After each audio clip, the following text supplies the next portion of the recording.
Fucking cat's going at it already. Hello? I guess I should have read that disclaimer before I came in here. Hold on. It's working, it looks like.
Oh.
Alright, everybody, Give me a moment. One of my cats is freaking the fuck out. We're looking at like probably another five-ish minutes before we kick things off.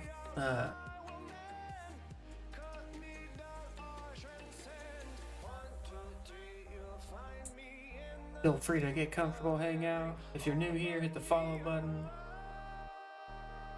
I'm gonna go see if I can't get these cats to calm down.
Magnificent program of distinction by that master hand, that connoisseur and dilettante, that untiring seeker of new talent, Sylvester Macaroni, who again with his keen perception has unearthed a new find, a great discovery, that brilliant virtuoso and genius of the symphony, Maestro Michel Mouse, who is to be our guest conductor for this evening.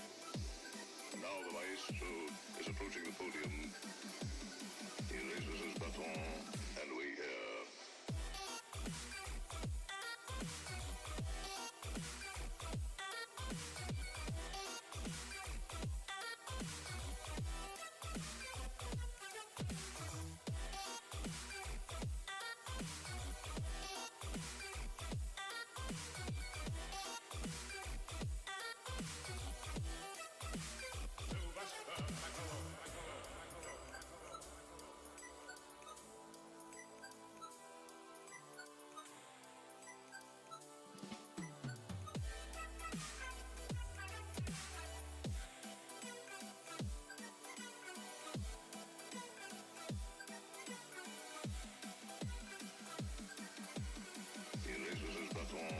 And we hear.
Come back.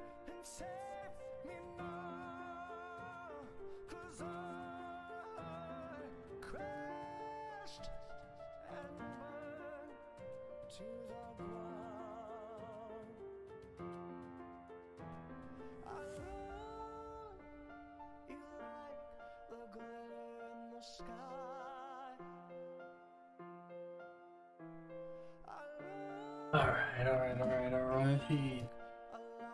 This is the first time for me, so be nice, be nice.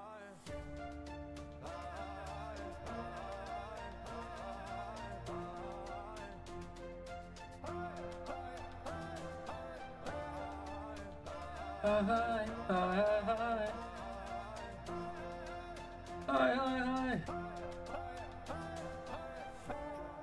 All right, so here we are. Let's kind of talk about what's going on. That turned off. Okay. So this is I've done one other just chatting stream, so I'm not very good at this, I would say. But for the most part, it's pretty straightforward, right? Talking to you guys, the chat, potentially anybody watching on YouTube, and what we're here to talk about or discuss today is going to be Diablo 2 Resurrected and the potential of some practice for ladder reset, or well, really when ladder goes live, right? Because it's not even a reset at this point. I mean, you could kind of consider it a reset based on old school Diablo 2's ladder, but so I'm sitting at work and I'm thinking, what would be a good idea to get people excited about the idea of the ladder going live, and to I guess gauge exactly what the expectations are, or just try to anticipate what to expect when it does go live. And the idea popped in my head like a practice run, right? Because you think the team's winning every year, or like being first on the ladder, or the first to complete, the playthrough on reset. They're practicing. They're going to be pretty well versed in their characters, their team compositions, their game plan, their strategies. What's step A through Z? A being ladder goes live, Z being hell bell is down. So I reached out to a good friend of mine, Hero Vopi. He's here every day on the stream. He's a mod in the chat. He keeps me off of 0 viewers for the most part. Everybody plays their role in that, but he's one of the bigger players in that on that team. So I reached out to him, kind of got his take on how he would feel about coming on the stream tonight, and kind of just doing like a podcast style back and forth, running through some ideas we both have, some of our expectations. I will premise that a team, especially a team with Diablo 2, is a lot more than 2 people, right? It's going to be upwards of 8 people if we get a full team. And I don't want to... That was one of my fears with doing this, is I didn't want it to be like a drowned out thing where we're trying to have 8 people all at the same time talk over one another, or try to share the space as it is. But I also don't want to come across as like the 2 of us trying to preach to the potential other 6. It's just out of a very small window. It's just an idea, and so it's more of an open discussion for everybody, right? I don't see myself as like the leader of the team. I'm not trying to come across as such. It's more of just like, this is my platform to do this. It seemed like a cool idea for content for the stream.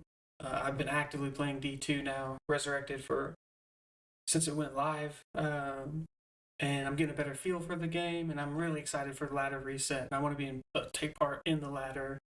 I have very limited experience. I've never done a D2 ladder, so this will be my first, kind of like my cherry pop moment. of doing a ladder reset. So yeah, I came up with a few, bullet points that I want to touch and discuss. So once we bring him on, that's kind of where we'll kick off from there. Is just start kind of that dialogue, that back and forth about kind of like our ideas. We might get off topic. We might, chase some rabbits down some rabbit holes. But I think it's all fun, and it's all in the vein of keeping D2 high on the priority list and making sure that it doesn't fizzle out like some other games have. At least for me, I want to keep interested in it. I have a lot of the game to explore still. I've really only delved really deep into a single character. My previous D2 run-throughs in old school Diablo 2 was specifically played as a sorceress, and it was done in softcore. So I'm really wanting to transition out of softcore and into hardcore play. Not because I don't want to undermine softcore players, but as far as like the community and the ladder and like the seriousness of it all, I feel like hardcore players are taken a little more seriously. And not that I'm like, oh, I want to become the best hardcore player in the world, but I want our achievements to be taken seriously. So if we get somewhere on the ladder, I want it to be not.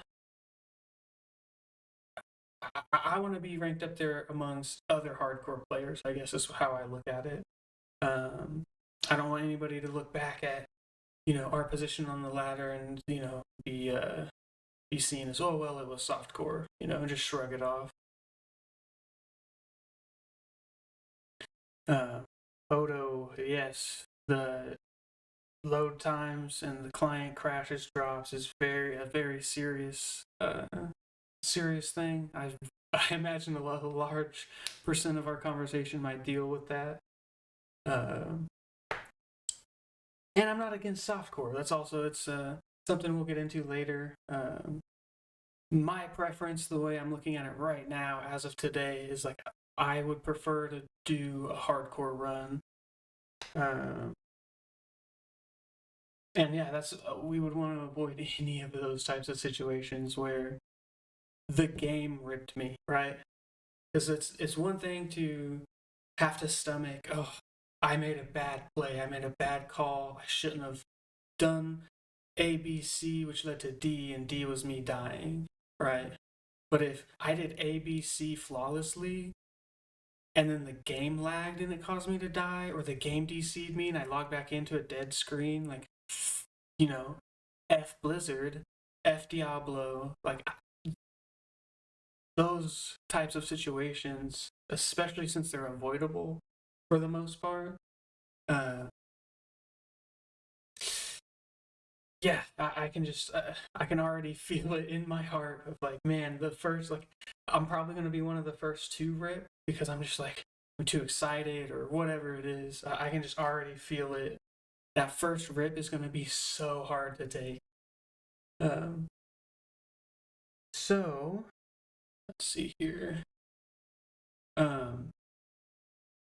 Part of what I wanted to do was just to make it easier to stay on track and to kind of brainstorm or bounce ideas around. I wanted this to be kind of like a podcast style back and forth discussion with Vopey, Hero Vopey as he's known in the chat. He and I have been friends for going on a decade now, probably over a decade, but Blizzard shows that we've been friends since 2012, so 2022 will be our official Blizzard Blizzard.net or BNet friendship tracker. We were probably friends before that, at least a year or two, because I graduated high school 2009, started college in 2010. So if I had to pinpoint it, it would probably have been, late 2009, early 2010. Because when I met him, he has a lot more experience with D2. He's actually played D2 resets and ladders in the past. His game time probably makes mine look tiny as far as experience. And we have some other friends. I think everybody but me had played Diablo 2 in the past. So I'm probably one of the the newer into the scene. But I'm really hard headed, and I like to dive really deep into the games I touch, almost to like you know a clinical level, if you will, or I could be diagnosed with something. Like gaming addiction would probably be what it is. But nevertheless, my love of games is shared amongst my friends, and I feel like Vopi and I share similar mindsets. Not all the time. I've butt heads with him a few times, but I felt like for the scope of what we're going to be talking today, it would be pretty easy to talk to him about this because I feel like we have similar ideas on what we'd like with D2, where we see it going. I know he's really, I think his mind is set on doing it a hardcore ladder, and they're like wanting to do the hardcore scene. But we'll get him in here soon, and then we'll just start talking about what it is. I'm excited to have him in here to chat, pick his brain a little bit, and see if because in my head we're in the same square and looking at it from the same perspective, but we could find out that is not the case and that we don't necessarily see eye to eye on some things. But that's good. Progress is made in those uncomfortable situations where you don't see eye to eye and you have to compromise, right? A lot of human history is developed through those moments of a discourse needing to happen because there's a difference of opinions or expectations weren't met one way or another, and there needs to be a resolve to the situation. Hell, it's so human, right? To just have a disagreement, or agreeing is also part of humanity too. Hold hands, skip through the flowers kind of mentality. So when he gets in here, kind of what we're going to discuss is an overall scope of the game, how we feel about it or felt about it so far, where we see it headed, the longevity of the game. Because with games like this, where there's ladders and ladder resets, you will have downtime, right?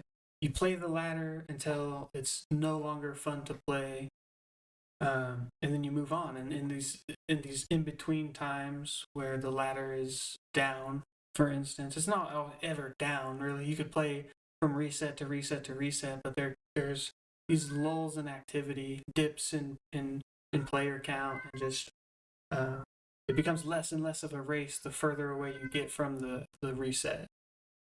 And so I want to be a part of that initial race, that gunshot race out from the scene, from the start.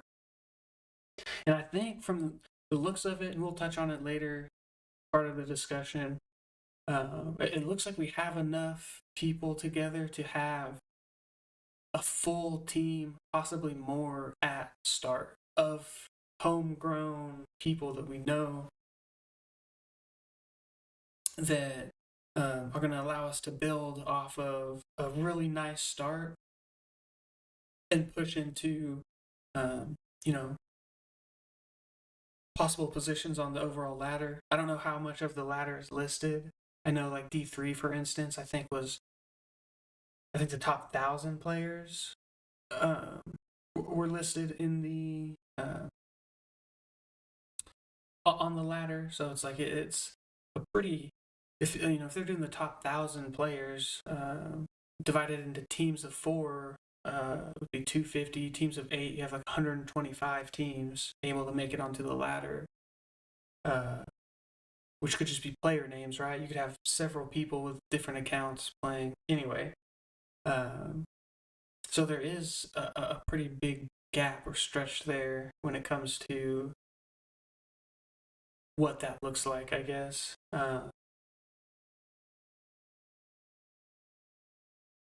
Because being among the 125 teams is a big deal. Like it's going to be, there's enough people playing that's actually that's like a challenge to get to, and that'd be really cool to be among those people.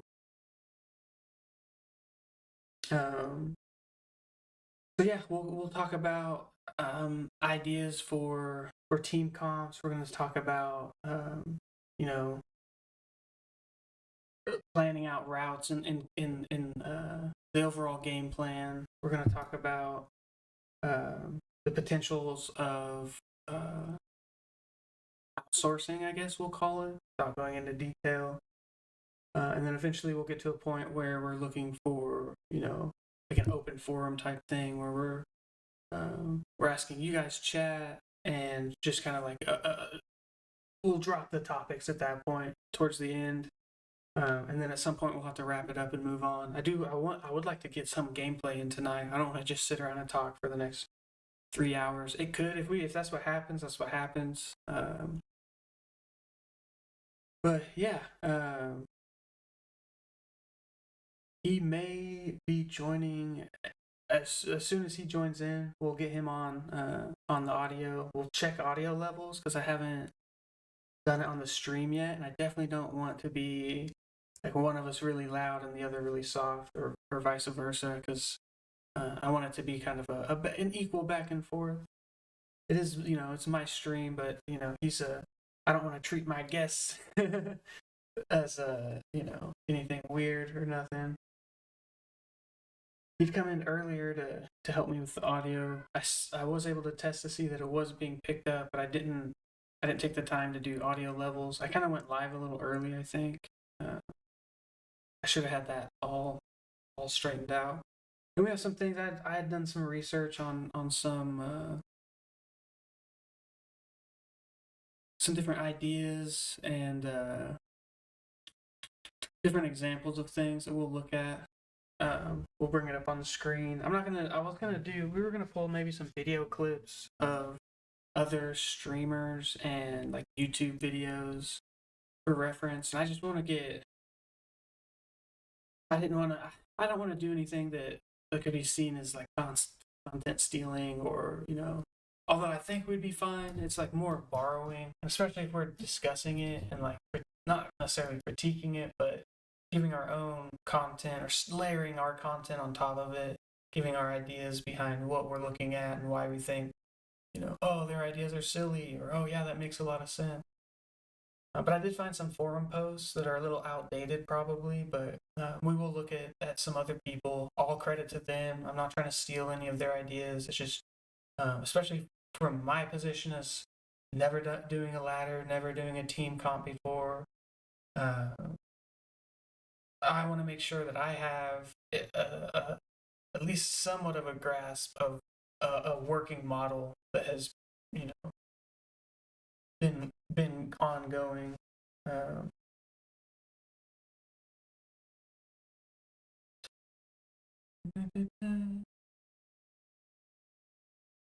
So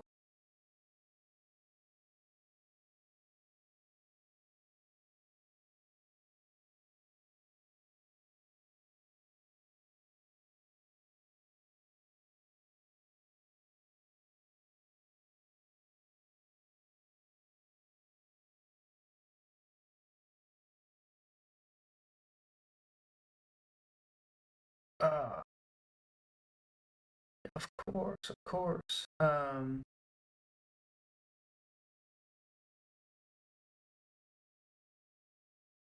A little change of plans. It looks like we're gonna actually have two. We're gonna have two guest viewers, or guest speakers. uh,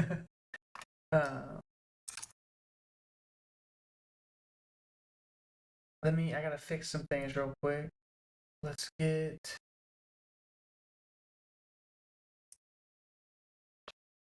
that going.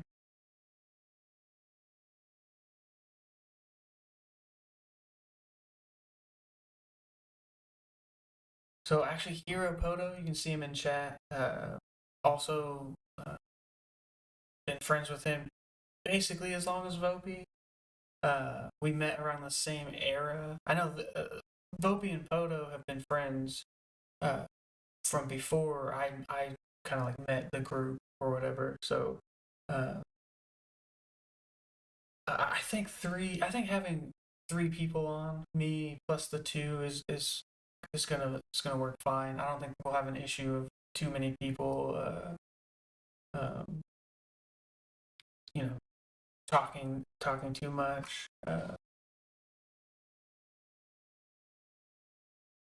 Yeah, as soon as you guys want to join, Vopi and Poto, feel free to hop over. I can let me forward you this screen real quick. I have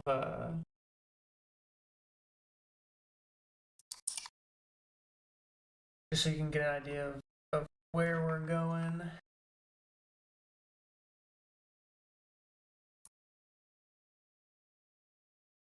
Hello, hello.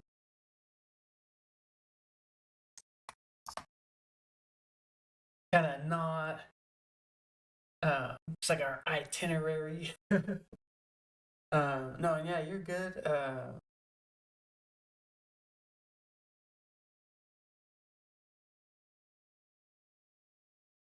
I could keep talking all night by myself.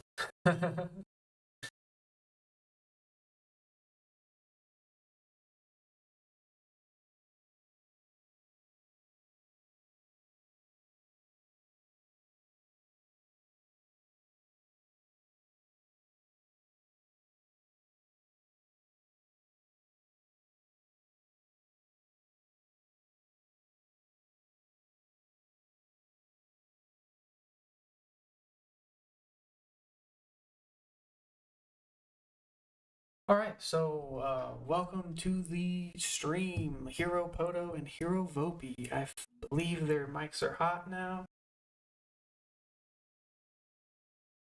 Let me hear a hello, everybody. Hey. Hello, testing. Can you hear me? Yeah.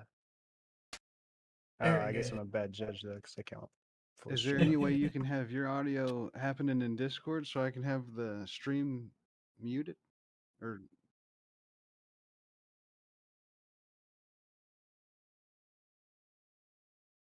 okay. Excellent. Sweet, thanks. Okay, let me. I've got your stream pulled up, but my ISP is pretty terrible bad, so it's pretty choppy for me on stream anyways. All right. Nice. So here we are. I think it should be fixed. You guys can mute Howdy the howdy. stream, and it's just us three here now. Of course, with possibly anybody else watching that's here watching. Beef, did you get that little clip of the? Yeah, let me get all town portaled into town here. I'm doing some casual magic find runs. I'll take a look at it here. Okay, all right. So, pretty basic. I feel like we're gonna just I guess to start, which it seems like a weird place to start now that I'm thinking about it, but an idea for when, because what we're discussing is the idea of a ladder reset esque or type practice run, right? Where we Yeah, okay, like a practice run. yeah, and so like I feel like to start we just think of an idea of like how soon would it be feasible to plan something like that? Well, we're kind of coming into the holiday season. Um, so I think maybe we try to push into November sometime, and because we're looking at being October now. I know I've got some events coming up for some tabletop games I play. That's gonna be next weekend and the weekend after, and then we're gonna be looking at Halloween. So, I mean, pushing into November, I think would be not a terrible thing. Maybe like the second, third weekend of there. That way, Okay. like turkey season comes around, people, they eat with their families, but they still got a day off kind of built into their Yeah. schedule. Um, But I mean, if we want to start before that, I could try to make something work. It's just, w- I guess one of the questions I have is, so we're talking about having a large group, right? But to me, you don't necessarily need to have a large group playing together until we get into like hell mode or things like that. So are we just trying to like in-house power level, or are we trying to, because obviously we're gonna have to walk normal unless we start getting into pug groups and starting to do that. So are we trying to just, is this gonna be like a I personal like challenge, or are we gonna like try to pug it up? I don't think the goal should be to rely on. I want to be self-reliant, I guess, if that answers the question. So Okay. like in-house Yeah. from the In-house, like, gate. yeah, like the group Iron Man kind of RuneScape style, basically. hmm With the idea of All like right. actually competing on the ladder, right? If we're relying Right. Yeah. We're trying to push. on people to carry us, then the expectation is people are climbing ahead of us to then pull us forward by pugging or Right. or grouping, and that doesn't necessarily do. We can still get on the ladder and uh, participate or even compete. I feel like it would set us back if we're waiting to get pulled. So the Right on. the practice perspective, I would hope it be more of a practice to be in the lead, not a practice to get uh, not care. I don't want to talk about like a negative because like that is an option, right? We could not plan to go as hard and because I feel like it would Well, be hard. and yeah, exactly. And that's, I'm kind of trying to address the whole different people, different schedules, different work life Mm, balance type thing that kind of happens in our group, because we've got a pretty wide fan at this point, of what people do for a living and where people live and things like that. We've got different time zones going on. Um, so I mean, from kind of where I'm sitting at, I think we should have a level of expectation for group play, but also be like, since we're considering that some people's schedules aren't going to line up, we should calendar out days where we know we want to be doing in-houses and have like a mm, fat in-house day. And the expectation is that you're ready for whatever that event is. So like if you can't play with the group, then you would need to go figure out a way to get yourself ready for Nightmare Bale. And you'd yeah, have to plan with somebody else in the group, so that way, when that day comes and we're like, hey, the calendar day is this date, we want to be doing Nightmare Bale runs by this time, make sure then you're up to you scuff by that right. time, And whether and it's so with then us or with you could even yeah, duo pull one, pull people from the exactly. team, and like in-house Yeah. carries by if somebody is having a hard time getting their solo play, obviously we want to be able to rush and grind somebody to catch up to get Right. the practice. Uh, Right. Because those pug games, they don't necessarily have to be where somebody else is running them. It could just mm, be, hey, Duker is behind 6 levels and or 10 levels to be where it needs to be. So my Sork that I'm already caught up with and ready for Nightmare Bale, let me just go back and run him through normal Bale runs until he's ready, and then I'll Nightmare rush him. And I'm just leading the pug game, but we're not relying on other people. We're just kind of utilizing the public lobbies to get him leveled up quicker. Straight up. And maybe we don't have to do that. Maybe we just do What's bail up, games and Nuvera? just one or two. But yes, Very cool, very cool. So, we've kind of talked about it already a little bit, but um, how many people need to be involved? It's kind of something that I've been thinking because clearly to have a full group, you need 8 people, right? However, yeah, there is some precedent for having more than that, like not bench warmers, but some sort of additional yeah. Substitutes, substitutes.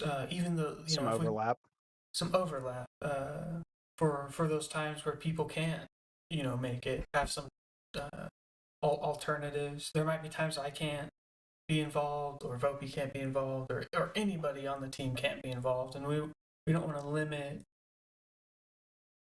the people, but also like if we don't fill an 8-man roster, let's say we have only 6 that are wanting to commit to it, like is that enough to move Yeah, I think into? 4 is the number. Because I think at the end of the day, you need a Sork, you need a Barb, you need a Pally, and then, I mean, realistically, I think those are the magic 3, and you can make all the content work with just those 3.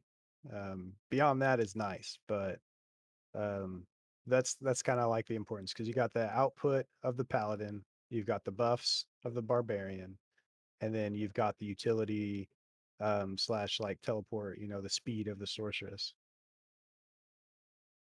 Yeah. Okay, so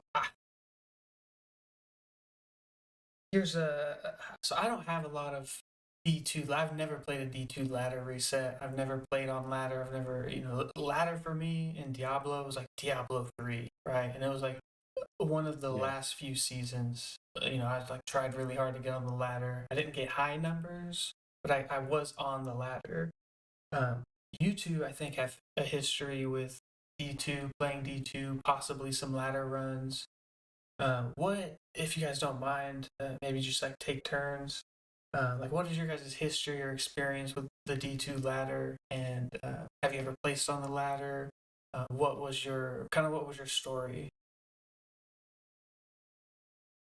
I don't know if I've ever placed, but I've like in the early, weeks of it, I was there, I was up there in the few hundred a couple different times.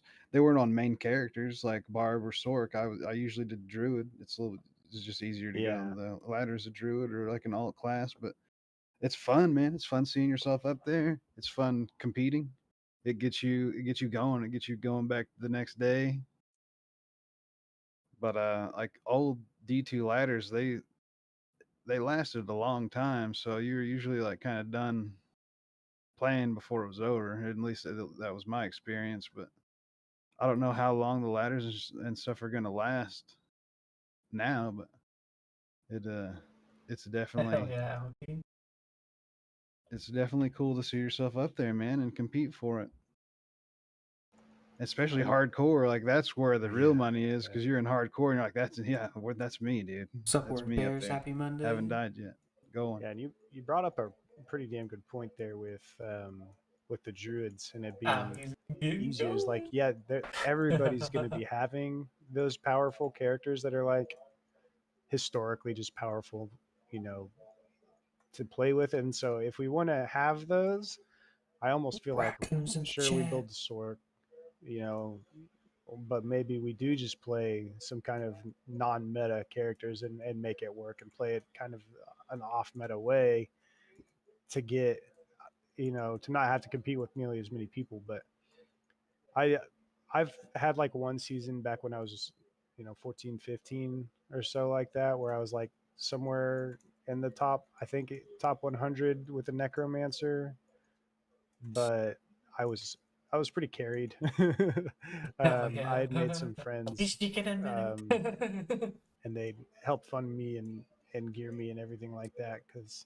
they knew I was young and they just wanted to, be nice to me or something, I guess. But I was playing every day too and putting in a lot of hours. And it's the only game I owned, so I didn't really have the option to like get move on to another game. No Um, Fortnite? Okay. no fork knife, nothing like that. It was just me and D2. And I had like a copy of Total Annihilation's RTS game that I played on single player. Um, that was pretty much all I had. So um, yeah, but beyond that, I mean, it would be kind of cool to like, I'd love to rehash and revisit the Necromancer. Yeah, hell yeah. And Necros are cool too because they have all the summons, the extra bodies.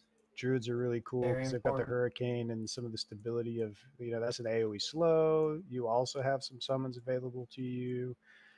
If you wanted to go werewolf or werebear with it, there's a little bit more survivability in a werebear form. Um, I would I'd be interested to see what kind of dude you try to build with that. Where would you take Yeah. it? Um, Very cool. Where And would you I take I it? agree. Me I or agree. Cyber? Like the meta breaking builds would be fun. I'm more interested in that style of team comp. If that's if we're building a team, I don't necessarily want to try to aim for like a cookie cutter. This is what Yeah. has worked. This is what and I will bring up some examples on screen real quick. Uh, so I went and pulled some examples from the JSP D2 JSP where um, this Sutter is all credit to him back from late 2018. This was his ideal team comp. Um, you know, based off of the idea of a hardcore ladder, right? So Can you he's make that any bigger? we can. Oh, okay. So well, I thought I could. Where's the zoom? There we go. Sorry about that. I forget that I see it a little bigger than everybody else does. So uh, he references down there after listing them that it's not the strongest DPS, but it's a mix of damage survivability because it is a hardcore. But the reason why I wanted to reference this group is because from this date backwards, they had actually been first every time on the US East ladder for the 5-6 ladders previous. So there is uh, there's a lot that he has backing him up for this style build, and I feel like most team comps are going to hit these characters anyway, right? The Necro, the Druid, the BO Barb, Yeah. your different paladins, your Sorks. Uh, so although I don't want to aim for a cookie cutter build, if we fall into a cookie cutter scenario where we're hitting 6 of 8, and then we have two kind of like uh, miscellaneous, can be anything characters, I'm not gonna be upset about it, right? Yeah, I mean, we're not gonna Yeah. write that out on the list and have people check their names off next to it. It's not gonna be Mm-hmm. like that. A lot of But people it are gonna want to play like a few of those for sure. right, yeah. And in the same breath too, like this is a very tried and true game as far as like what can do the job if you've played it a lot, and you know that there's some things that just probably aren't going to be doing the job at the end of the day. Like and you can get around it with gear, but the gear's expensive. Like call to Mm-hmm. arms to get a battle orders on your team without a barb. Like that's pricey, and It's you're just gonna not want a as barb. good. And Yeah, if you're and if we're looking at an early ladder set reset too, it's like the odds of having that high end gear at the start is not so you have to be extremely no, lucky right. to get those drops and to But get the it's right achievable base. before the end of the Oh, ladder. I think it would And be fun to even have multiple group comp goals where we Yeah, have the start and then we have like ideas for it'd be so fun to do this kind of team comp or well, that's kind of just it. Like when we first start and when we do the practices, we're gonna be everybody's together and we're doing Act One normal and we're doing it together and we're gonna be doing you know different things. Everybody's gonna be doing different stuff. We're not gonna just walk it all together. Sorks are gonna be teleporting to different areas, blah blah blah. Like people will be XPing different areas. But and at the start of the season, we're gonna be together as well. We're not gonna branch off to these different like smaller teams until like that the next week because I'm sure they're gonna pop it out. The ladder's gonna pop on a weekend. They're not gonna pop it off on a Tuesday. That'd be weird. So like yeah, at the week, that's when we're gonna be at the end of that first week. We're gonna be wanting to get back together, sure, but so you gotta think of it like that. When we do these practice runs, like we're talking about, we're gonna be together.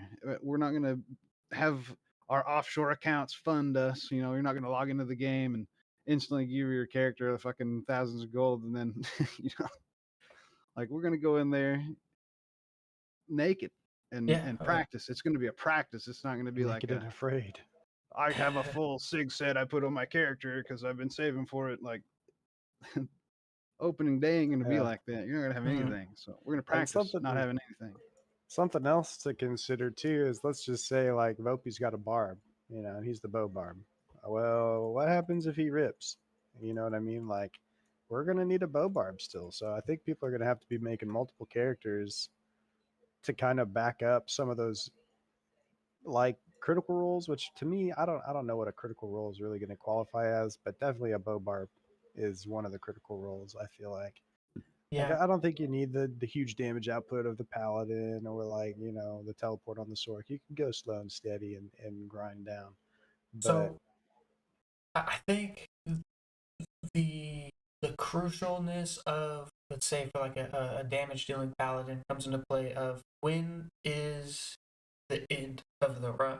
Are we stopping at Hell Bell, or are we stopping at the Uber runs? Because I know that it's mm, almost a requirement to have some sort of yeah, paladin, Smiter. the Smiter paladin that can handle uh, doing Ubers. But at the You can same climb all the way to time, the top of the ladder without ever doing Ubers, though. Ladder just checks level. true, true, true, true. Yeah, ladder's going to be your main character that you're playing on. After that, after we get those characters in hell mode, rushing a person, glitch rushing them to high level is not going to be anything. So you got to think about that. If you rip, we still have 7 other people that didn't rip, and they're gonna, once we get there, if, Hopefully. if unless you rip early, even if like even if you could do kind Yeah, of rip it's not early, it's not bad. going to be like that big a deal. Right. Once we're established with gear, we got some mules. It's gonna be safe enough to like, oh, we lost a character. But like if we've only got the one character with some of that S tier gear, that's when it's gonna be most critical to be like, and I would say we like try not to put all our eggs in one basket in that regard. Like Oh yeah, for sure. if we We got need one to Shaco, one evenly Hado, and distribute the right. wealth until we're fucking all rich, and then we can start stacking people. But that's a real deal. That's a real deal call. Like distribute the wealth out, mule appropriately. Don't leave stuff on your character. Okay, Uh, so you know, um, I know you talked about like critical roles, photo, and I'm not trying to I'm kind of getting us back onto the bullet points here, uh, for my own sake. But and we'll talk about I think more of the concept of you know as we build wealth, what's done with it, or how we mitigate losses on deaths. Because I do want to talk about what we do when people die. Um, but for like must have starter characters for building a team comp, are we gonna be a group that limits people based on a team comp, right? So like we don't necessarily want a cookie cutter. We want to be able to do like meta breaking builds. But let's say we have 4 people all wanting to roll a necro, just like a kind of like a wild example. Is that gonna be? Are we going to say like, well, we already have like let's limit it to 2 necros and see if we can convince 2 of the others to do it, or are we just gonna throw our hands up and say, hell yeah, let's try it. Let's do 4 necros, 2 sorks, 2 barbs. Let's fucking go. Let's be that team on the ladder that did hey, that crazy build. we can, but okay, you say that, but and it might happen, but I had gotten confirmation from like 3 or 4 different people, so at least 3 or 4 different people are playing Phil. Oh, Whatever they need. so They're we they're actually going with have the they're on going our with the DAP roster right mods. now. They're going with the DAP mods mentality of I will play what the team needs. I got Hell yeah, confirmation of I that. like that reference. The dat And mods also, mentality. what is it too? It's like, man, like, yeah, we can play. You know what I mean? Because, like, think about it like this: you got 3 different necros. You got a poison necro, a bone necro, and a summon necro, and they're fulfilling 3 different roles. You got elemental damage, magic damage, and body count. Like, so you can have a few double ups and it'd be okay. And True. I mean, there is. That's what's so like, cool about Diablo 2 and characters, right? Is you can have 4 different types of a sorceress, or different types of a necro, or a Right. barb. yeah, So most I of them guess, have yeah, like pretty valid like options. I like So it. I I don't, I like don't it. I don't think there will be any problems with like 4 necros. I bet that wouldn't even be a problem. But like, we will have those vital roles filled if no one's wanting to do it. Because time and time again, I hear it like a sorceress is a requirement, right? You have to have a teleporty, can find the I, next thing. I would go as to say in a full 8-man or like even 6, 7, or 8-man, 2 sorks are required. Okay. At least because if by chance there's a rip, one of them can respec and fill that role if needed. If they had to Right. respec, they, and then we just try to start rushing their next sork back up and catch up and Well, the only part of of say anybody dies, the hardest part of it is getting back to level 24. That's it. Like that's the hardest part. And it's not like it takes days. It just takes like a few hours. few It's hours. you're inconvenienced for a few hours, and then the rest of the group Yeah. can get you. It takes what about 11, 12 runs normal to get you back into nightmare from 24. And So you're I just I think we even twink a sork at level 45 and just set it there, and like that's good. it. Yeah. And that sork, what they're Backup there sork, for I is love it. let's do tomb runs, let's do bail runs, and they never do anything more than like normal bail runs. And like I'd make a character for that. That seems like a good committal cause. It's like how frequently it's so annoying. You're trying to do tomb runs and your level 89 friend on the sorceress is like, are you getting XP? Well, it's either that or do what we're doing right now is just have an enchant sort come in and give you a 10-minute 1,000 damage a swing. Yeah, but a level like a mid-level sork is going to have a much better clear speed than like you know enchanting stuff. And I guess it's not terrible clear speed. It's good, but like a level 40 or so orb sork just walking through everything like before you enter the room, everything in it is dead type situation is going Yeah. to be the fastest like power leveling tool for normal. Yeah. Okay. Okay, I'm gonna bring up a couple more images on the screen real quick, just because I feel like we're gonna quickly move on away from this, and I want to use these while I have them. This is an example of um, Goofy Goober's his name on D2JSP, Goofy uh, goober. and they represent the number one ladder reset team on East Softcore. So we're gonna look at kind of what their expectations are as far as how quickly they're able to go from Act 1 start to killing Hellbell, depending on RNG and all of that. And then also we're going to look at their team comp. So what they look to build when starting from a soft course perspective. Again, just to give it for me specifically, um, and anybody watching that doesn't have an idea of like what an 8-man team comp looks like from the start, it's kind of like this is it. So he makes the claim that they've been the number one ladder reset team. This was actually part of they're trying to get more members to join their group, and uh, they reached out in May, early May, looking for recruitments, and they were estimating that an early to mid June reset would be happening. They down Hellbell within 3 hours from start usually. It seems nuts, right? Because I've played a couple characters now from Act 1 walking solo, mind you, but it takes days of play to get to that point. Hours and hours and hours of grinding. Obviously, in an 8-man, you have the bonus XP. If you have, teleporting sorks on your team, the quickness to hit those, skip those gaps of places where you're having to walk through, right, and grind through. Those skips save a lot of time. And then they also run 3 sorks, 2 assassins, which that makes me happy. That both of the lists that I've seen so far include at least 1 assassin, because that's kind of where I have my most practice on right now.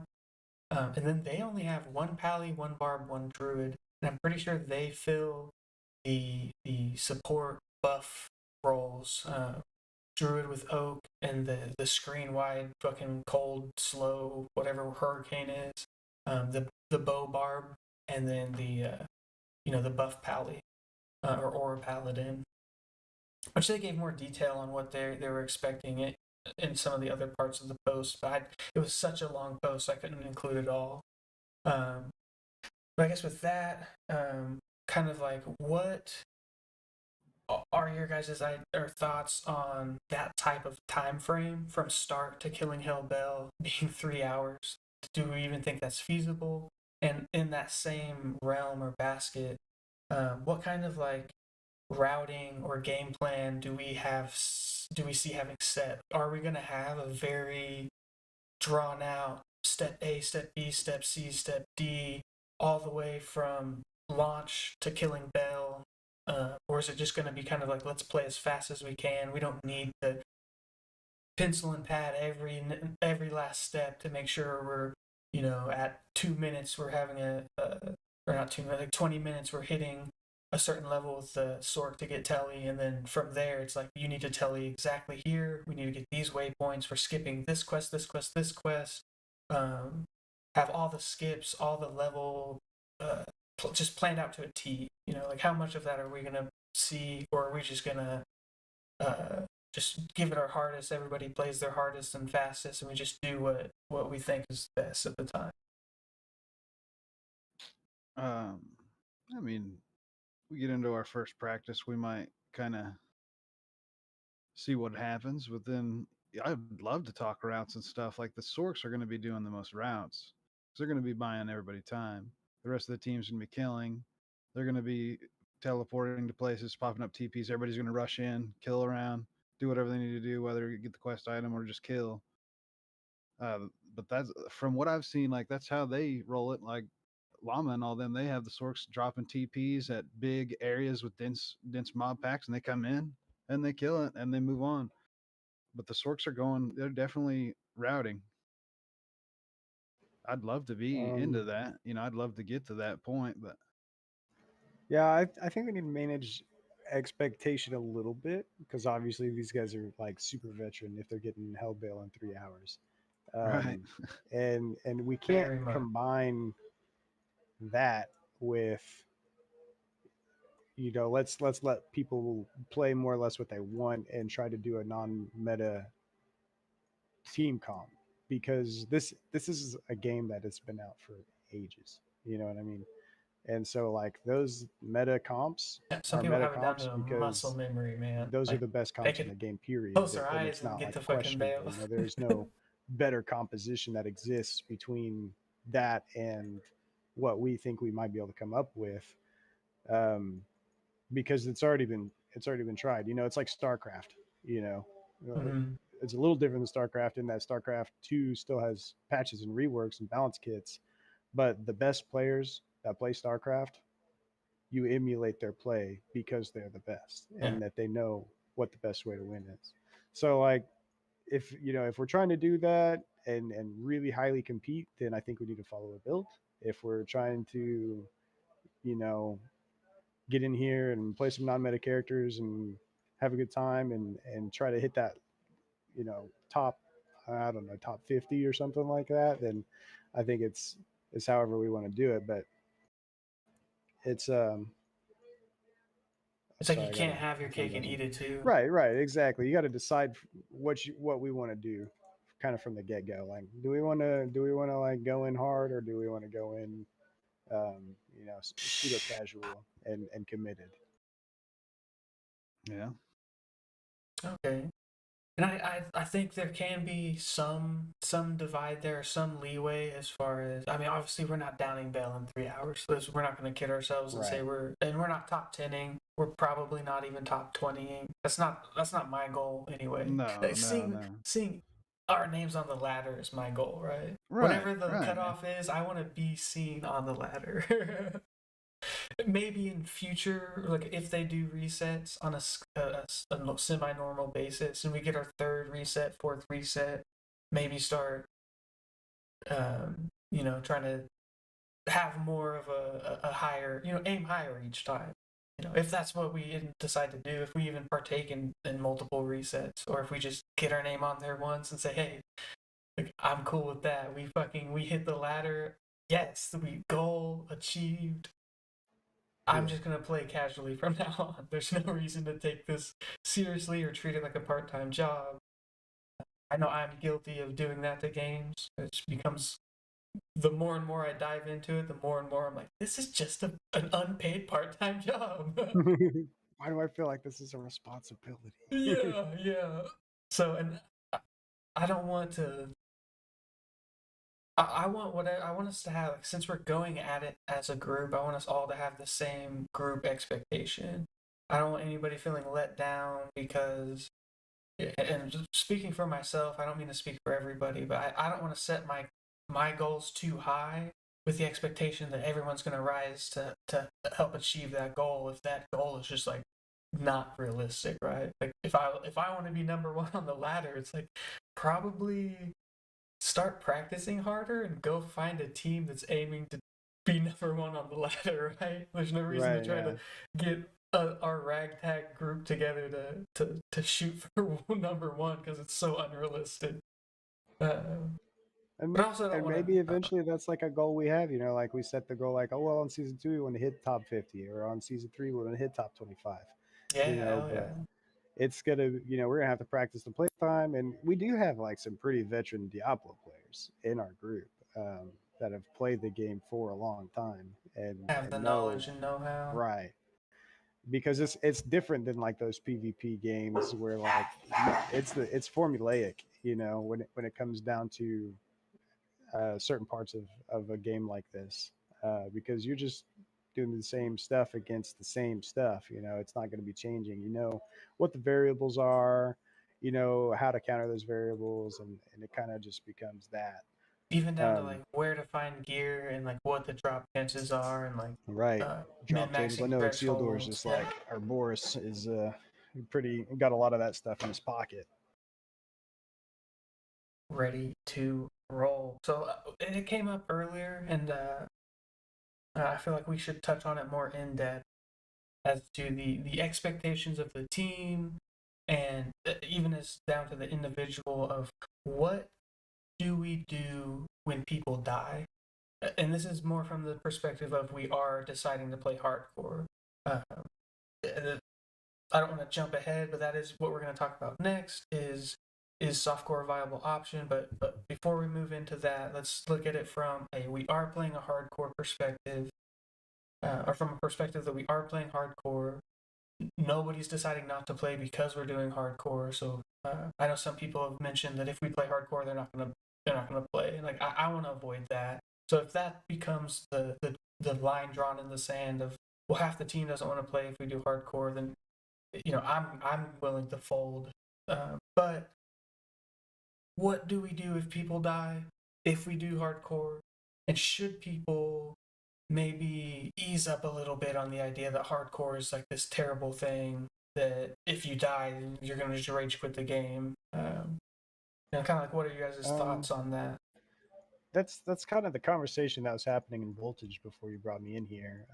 And the biggest variable on that is like what position is the game in? How far along Crash is the 2 group? Resurrected. Oh, you mean that, right, dude? Right, If it's still the like Okay. position of the like game. that, like it is right now, probably gonna have to play softcore.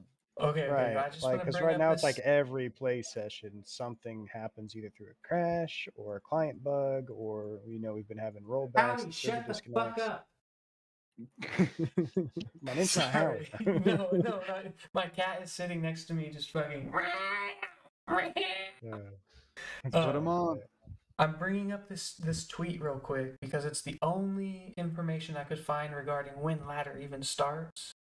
Uh, and I think it shines a little bit of light on not just when it starts, because it's just literally we don't know. That's the answer. But why we don't know it's going to start. So here's the tweet from Rod Ferguson. This was on August 11th. Are you gonna read it? Yes. Okay, go. We want to make sure the game is stable and ready for ladder before we turn that on. So that Okay, means see. we want to make sure the game is stable and ready for ladder There you before go. we turn that on. So it won't be there for launch, but it will come shortly after once everything settles down.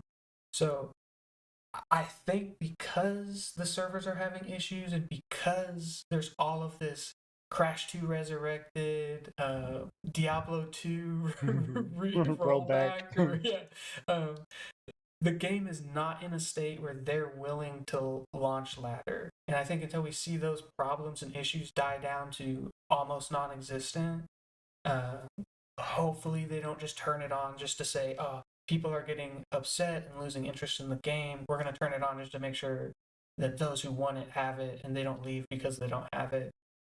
Uh, See, but that being that's said, scary. That's like kind of scares me because they might like I don't want them to rush it out because they're seeing a population decrease of people playing. Like, oh shit, we got to rush out ladder because we're getting a drop in players. Right. And that is kind of I don't want to call it like I don't know. That is a typical Blizzard play. I'll just put it that way. It is, and I'm scared about that. hopefully they So don't. And if I think, and it's kind of, I guess, where we're going, right? If that does become a thing, because we talked about dying and what we do if people die, right? It's we're gonna speed rush them. We're gonna catch them back up. We're gonna keep the possibility of having a twink sork in the back pocket for when one dies. We just immediately replace it with one that's ready to go. Um, also, I don't think people should view dying as a end all be all, right? It's you should expect to lose at least one character. Unless you're playing a very slow paced game and we're not doing the race mentality and the goal is literally to not die, right? And then you're just like exit, save, and quit as many times as you can to avoid dying. As soon as you even get the inkling that something's weird is going on.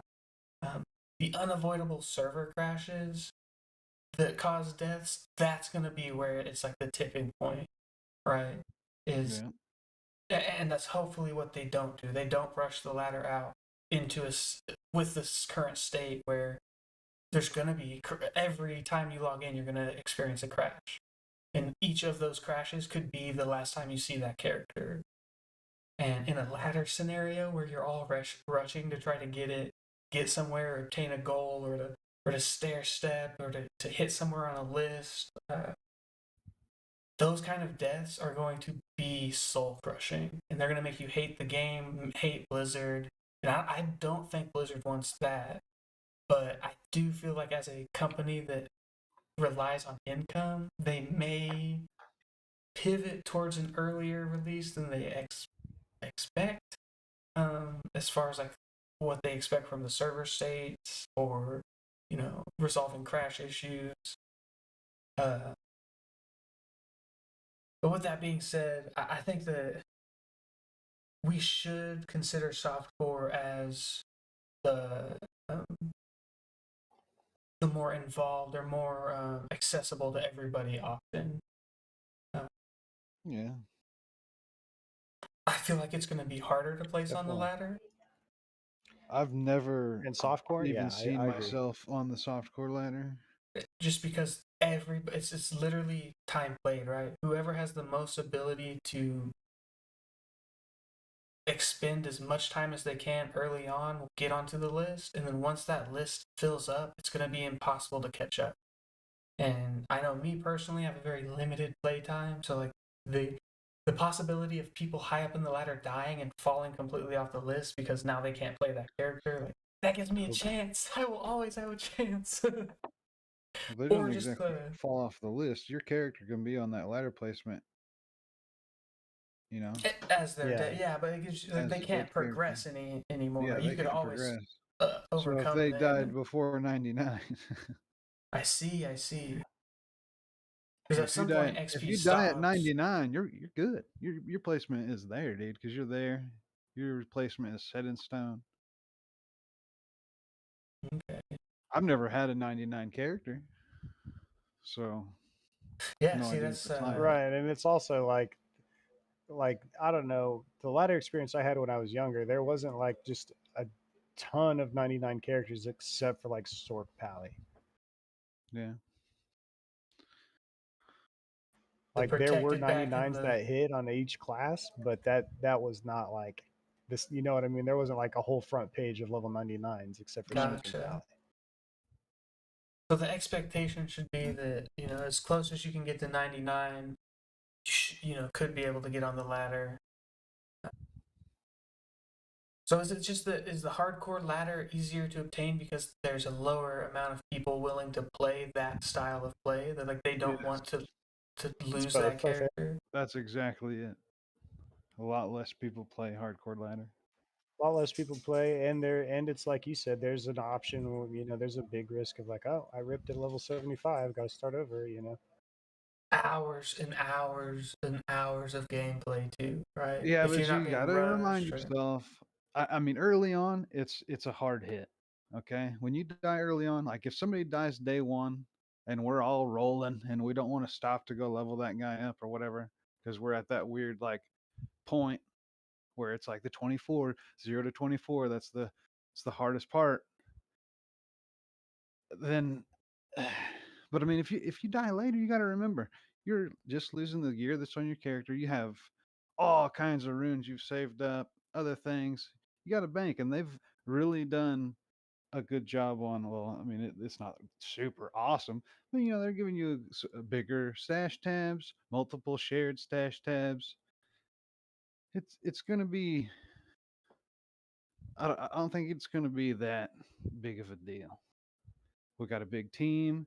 We can get you back into rune words. We're gonna have a lot of selection of runes. And It nobody's gonna be like, nobody's individually farming to get their bank big, right? Especially in a team based ladder push, like which we're all my collecting as a group. And if oh we need yeah to donate to get somebody caught back up, like I'm not gonna save my, you know, Al F because I want my second stealth, just in case yeah I get a base drop or whatever. Like, no, I'm gonna donate those to the dude that ripped and lost his because we yeah. need that eighth man. We can't just, oh, now we're a 7 man. Oh, now we're a 6 man. Oh, now we're a 5 man. Like, those Just three remember can catch each the other up. biggest the biggest deal is getting to level 24. And even if you're walking by yourself, it doesn't even take like a full Mhm. day. You can do it in a few hours, just walking by yourself. But that's not going to ever be the problem. Like you probably want to be by yourself. Some people go AFK, whatever. You go sit in your game. You get an XP buff.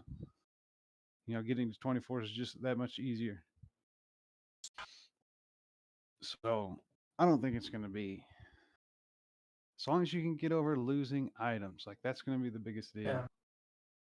Especially if you get that really juicy early drop that you're like, yes, I Right. got that item. Now everything is set. And then, like, oh, next screen, you did, like, you ripped to something stupid. Like, oh no, I was so confident in what I had going on, and now it's gone. It just dissolved in through my fingers. Yeah, Ah! that's going to be the biggest heartbreak is going to be losing items. Because getting you a character back up, it's not going to be that big of a deal. Especially like after the first few days where we're breaking into those smaller groups and we're not just playing in that one big party. It's not going to be a big deal. Because especially when we get Yeah. to the point where we're magic finding, right? Where we're hunting for specific gear pieces or we're breaking off to do rune runs. Like, we're not doing Countess as an 8 man, right? We're not doing Nightmare Yeah, Countess runs as an eight yeah. man. The 8 man perspective is more for like quickly getting through early content Pushing and XPing and is what XP. that's going to be. So gearing your shit out, all of that stuff. It's Now, oftentimes where you die, but will we be getting gear through XPing? Yes, we will. Bell runs. It will be providing our team gear. And there's But probably going to be a little bit of that, like how we're playing in our softcore runs right now. Hey, we're going to do bail runs while you guys are walking bail. I'm going to go hit, Pindle Skin and shank the Overseer in a hand.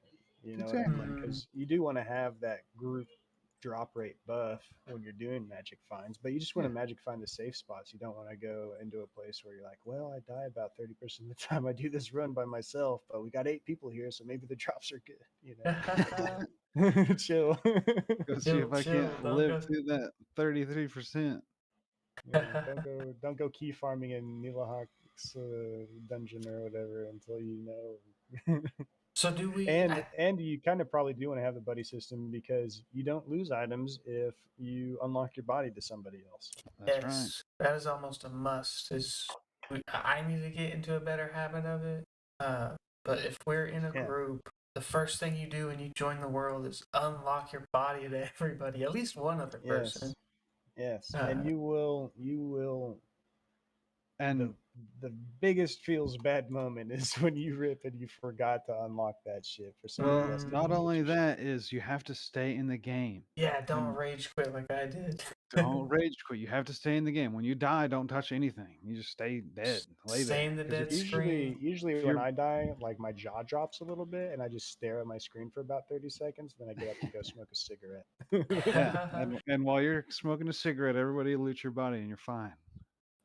Exactly. And it's just That's what you levels. want. And as long as not everybody dies, like we've talked about before, like the catching up to the levels it becomes easier and easier as the group gets Ooh, deeper in, right? It's Yeah. just don't say that those 0 to words as 24. long as everybody doesn't die. Rip run. Knock on wood. Yikes. Why did you say it, Patty? You manifested it. Still, I guess let's retouch on the core point here is softcore an option for the ladder, or are we shooting to do a hardcore start, or are we gonna take it to a vote, or if one of the 8 want to do softcore and we lose that 8, or we lose 7 and 8, or 2, you know what I'm trying to say? Like, what's the I think we threshold there? can. What is it? Where we draw the line. Where do we draw the line? Is it just we play softcore to appease everybody? Do we, try to really coerce those that don't want to do it just to do it? Uh, I feel like it would be hard to split it, right? I definitely don't want to see Yeah. like a 2 4-mans, one doing hardcore, one doing softcore. Uh, I'm not against it if that's what it comes down to. Like, oh well, like I was we gonna say really. I'd be all right. I mean, I want to see as many people give hardcore like a good solid chance as possible. If we get to a point in hardcore where we're like, we can't get people past 60 because we're consistently dying for one reason or another, then yeah, maybe it's time to like just throw in the towel and get on the softcore ladder. But for those few like have hardcore characters left, if they want to continue that run, like yeah, I don't have a problem with it becoming like a 3-man thing. You know what I mean? Yeah. Um, because like you said, we're not shooting for like top 10 or anything crazy like that. We're just trying to get our names on the board, and I think that's achievable because there's only going to be like a certain group of people that are just like so gung-ho that Well, they're going to try to hit 99 just like in the first like however long. I don't know. It takes some time to hit that kind of right. Unless you get to the end where you're farming Hell Bell and you just have a full Yeah. 8-man and just bail run after bail run after bail run to farm XP. Like I just because Well, even doing that, it definitely takes a takes to. long time to oh get yeah, levels. yeah, it does. It slows way down. Around 86 ish, maybe a little bit before that. It slows way down, and Yeah, you yeah, do have it's to put in it's the like time. 20 bail runs, to level from like mid 80s to +1. Yeah. It becomes a lot, Old school and each Diablo one of those ladders. bail runs is souls. Like Oh yes. Old school Diablo ladders. In recent times, it's so overflowed with bots. So all those ladder positions are just bots that are running constantly. Hammered and Sork bots that just carry. And yeah, they're on the ladder. You think there's gonna be a boss scene in I Resurrected don't think. Ladder? I'd be surprised. I would imagine it just take. It would Yeah. imagine how long it's going to take for the ladder to come out for them to fix the problems. If it takes a while for it to happen, there'll probably be some bots. I don't know if I've seen any bots yet, but Only the thing I've seen longer is they chat take, box. right? Yeah, the chat bots. The longer they take to fix the game and get the ladder out, the more chances there's going to be fucking bots on the ladder. Okay. Well, hopefully it's avoidable. Yeah. Oh. I don't know. I feel like The, a lot of modern games have some pretty good anti-cheat going on. So I'm hoping that that's, an option. well, just that's going to be the truth for this game, yeah. Because I really don't Yeah. want to. If there's just a ton of bots, then it's just like, what's the point? Well, and you can still play on ladder. You just don't ever expect to get on the ladder with like a paladin or a sork. Especially softcore. Yeah, because those are going to be the classes that everybody's botting on because of the speed of clear, which is all a bot's going to be focused on. Because most likely those bots are farming for some kind of company selling items to people. Right. So And like people are botting for monetary gain. um, yes, it's hard to touch on this because it is just the three of us, and it's originally just going to be me and Vopi, and I almost left this off the list because uh, this, but we're not even half of the whole team, right? So how are we gonna represent everybody's expectations and goals for the latter season? But uh, uh, uh, Everybody wave in the chat. everyone that's here, will say what's up. I think that I think it's okay for us to talk about our own personal expectations and goals. And if this is fun, if people think that this is like a cool idea, I think it would be fun to have multiple episodes where we discuss more Diablo 2 topics, including the latter, and hear everybody's perspective on this. But I think for the first one especially, I didn't want to bring all eight of us in here and just all try to. I feel like it would quickly dissolve into just too much all Pure at and utter once. chaos. Yeah. Uh, so in avoiding that, I wanted to keep it small, but I also I don't want anybody to be offended that they didn't, I didn't jump to them and invite them on. It's not because I don't want you here or don't want to hear your opinions. It's just more of a, it, uh, I needed to keep it in the scope that I felt like I could handle. And one, even having both of you on here, it seems pretty chill, right? We're just three people talking. Yeah. But I do want to hear kind of what your guys' expectations and goals are, and see how they align with mine. And if you guys want, I can go first and kind of give my expectations and goals, like what I see in the ladder. And we kind of already have, but I just wanted to take a moment to like set it in stone, just so we can have it as like a talking point, I guess. Okay. So I guess I'll just go first. So my goal for the ladder reset is to be able to say in the future that I partook in the ladder launch. So it my expectation is that I'm going to lose some characters. So, yes, some characters, not one, possibly not even just two, but I am going to kill off some characters. But my expectation is that my name at some point will be on that ladder and I will get to screenshot it and forever be able to point back to that screenshot and say, look what I did. And that's really just my overall goals and expectations are just getting on the ladder and being able to have it as kind of like a little trophy on the shelf. Um, Anything more than that, great. If it doesn't happen, oh well, I've missed goals in the past.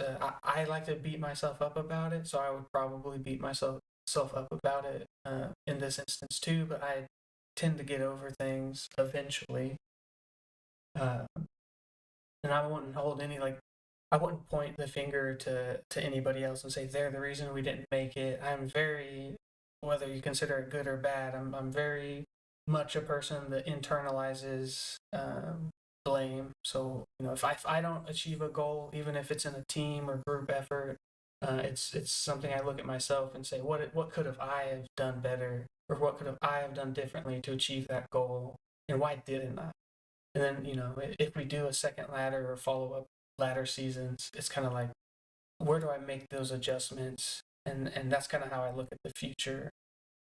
So I guess wrapping that up, that's just how I kind of see, from the ladder start to end. I just want to be on the ladder to have that memory and to say I did it.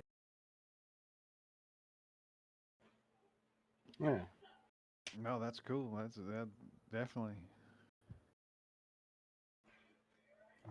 It's just like what I said earlier, man. It's so cool to see yourself on it, even during the ladder, seeing the fluctuations every day, actively playing every day, checking it at the end of the Yeah. night. That one random guy you've just been chasing, and you're like, yeah, I finally passed his ass. Yeah, Take it. got in a few more XP Yeah. than he did today. He's a fucking No, killer, Yeah. it gets man. fun to see the He's like, progress throughout. I wanna Yeah, make it sure kind of adds people like Drives a don't you. layer of use their competition that's not character there in anymore. soft blue and non-manner. But I think Hell for yeah. me, you kind of hit all the bullets. Is like I'm trying to hit the ladder, right? And I'm gonna try to hit the ladder. Like when we start out, like, am I expected to lose some characters? Yeah, most likely.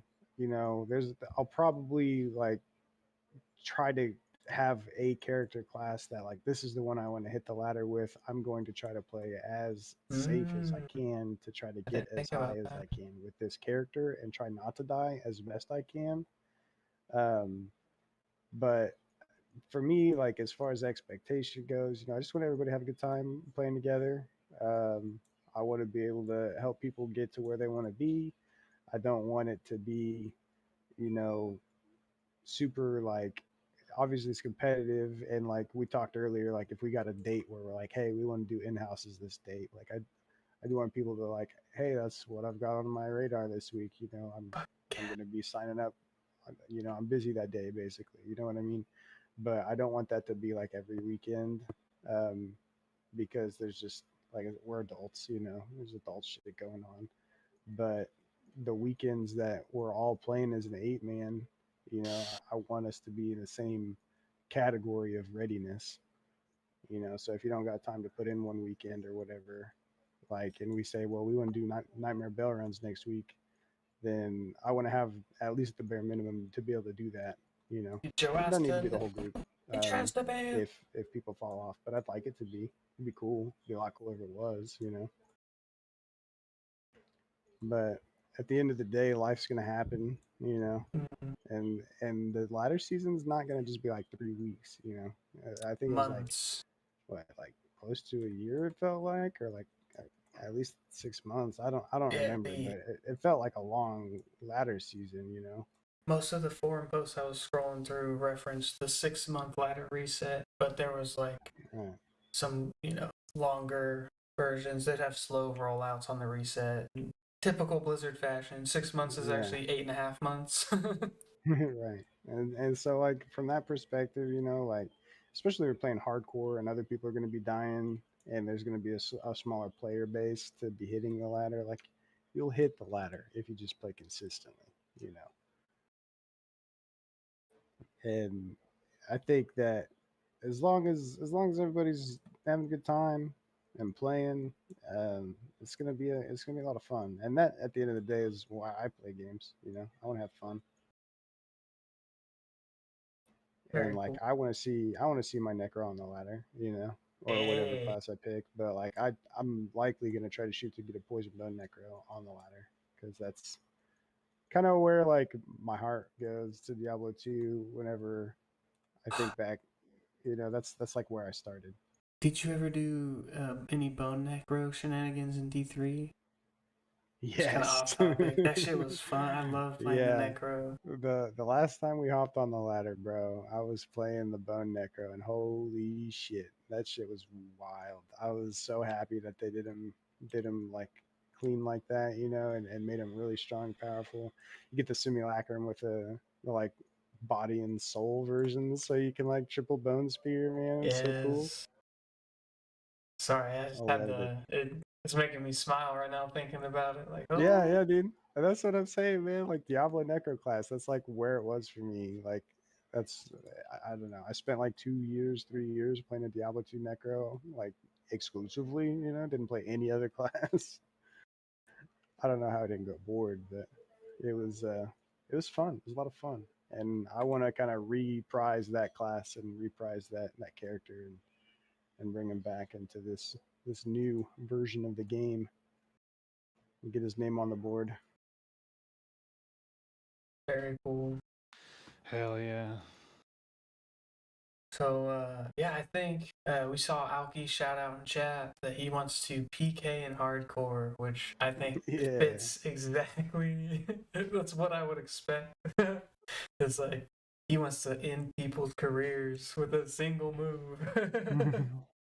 Well, Boris It's has fun. talked about that. Like at the end of the ladder season, everybody just goes into PvP games and just starts killing each other. It's Hell like at yeah. that point, what like you're gonna lose the ladder stuff, and then like honestly, if you're gonna play non-ladder, like I would want to play softcore non-ladder.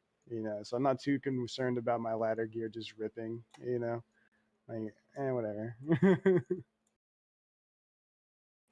Ooh, I got double XP shrines in this run right now. Let's go.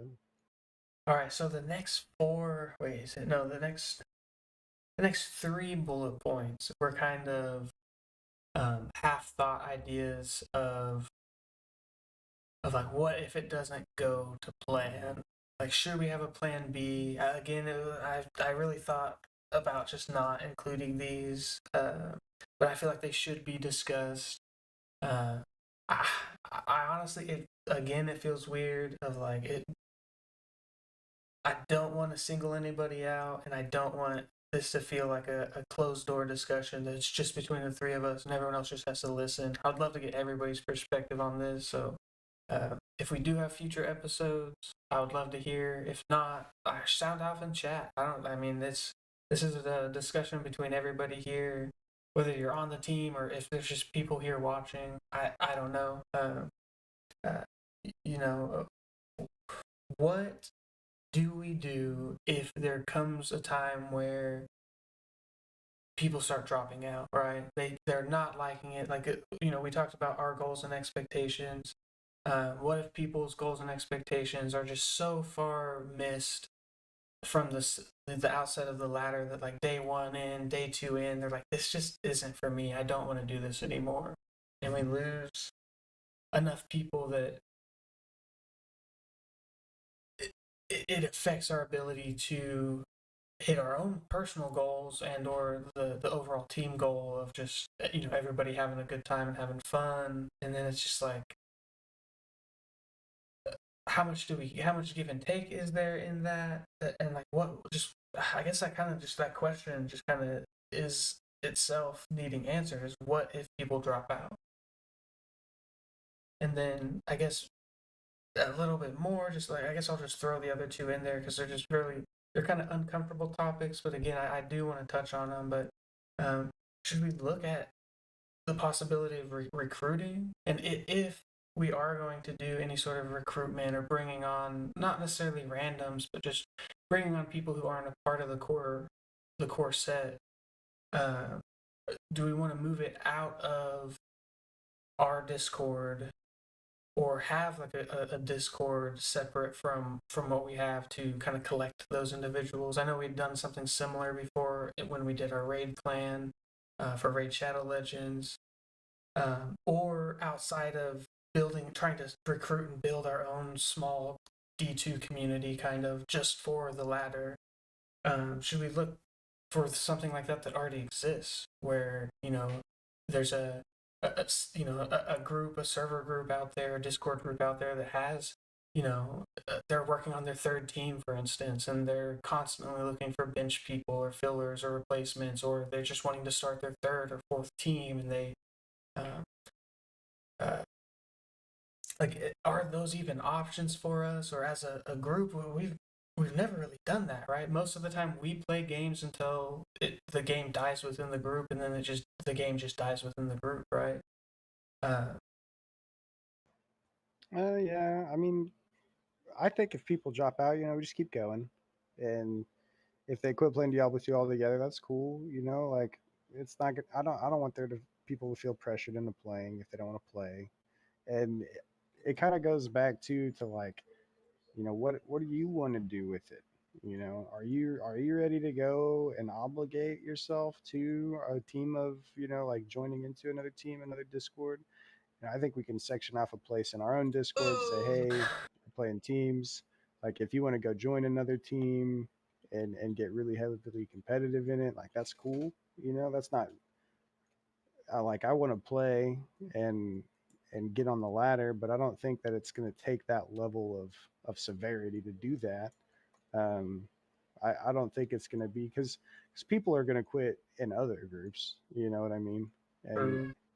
so like and it's hardcore, so people are going to die, and Yeah, it's a that 6 month ladder season, so you're going to have time. You know what I mean? Like, so there's a lot of factors in there, and like if you're trying to rush to the top and be on the first page within the first month type deal, like you probably want to get a crew. And I don't think we're going to see that out of the people we normally play with, because that takes a large level of commitment to a singular game, and that can be hard to get. Just a lot of our crew is local to each other, so mhm. we don't have the common interest. Isn't that we all just love Diablo 2? It's that Right. we're We really all good love each friends. other. Exactly. Well, that's my point. Like we want to be in the same room together because we want to hang out with each other, not because we all fell in love with the same game at the same time. So, um, if you want to get into a group of hardcore Diablo 2 players, then I would say, yeah, we need to go look for one. But if the goal is to, hey, let's see if we can get our names on the ladder as a group, of just OG Voltage members, then that to me is two different sets of expectations, Yeah. and there's room for both. If you're wanting to be the guy that wants to go out into a group, then that means that you're playing the game enough to where when your friends, that you've known for years and years are playing, you can just say, hey guys, I'm going to go play with them for an hour or two, and still be working towards your own goals and just playing in two different groups. you know So let's say, because and it seems silly to bring up, but I felt like I had to, right? If you're looking at certain obstacles, you want to look at also solutions for those obstacles. So uh, I definitely don't want to feel like I was insinuating that like that's what I was looking for. I just I just wanted to oh yeah, kind I of get throw it you. out there as like a topic. But And so let's another thing say, too is if mhm, if we pug around a little bit, maybe we find somebody we want to bring into the server. right. So like the idea that if people drop out, I feel like those slots should be fillable, right? So like if we Yeah, drop from because an 8 to a 7 or down to a 6 man, like it would be nice to find two more people in. And I don't think we've had issues too much recently with adding people to the Discord, but I definitely don't want to be just inviting randos to the. You'll never see me invite somebody to the Discord without permission. So it's well, like, and we have just an administrative shit show in our Discord server, like, mm-hmm, and that's cool, like that everybody's got that. But if we bring somebody in, we can hide channel, we can assign these roles much better than what we've done to make it true. to where when you start as inside the Voltage Discord, you can see three channels, and that's it. Diablo, And everything Diablo right, 2, and maybe one voice channel. exactly. And then from there, it's like, hey, this, not everybody knows you. You don't need to go peer into everybody's lives, because it is a community server for our community.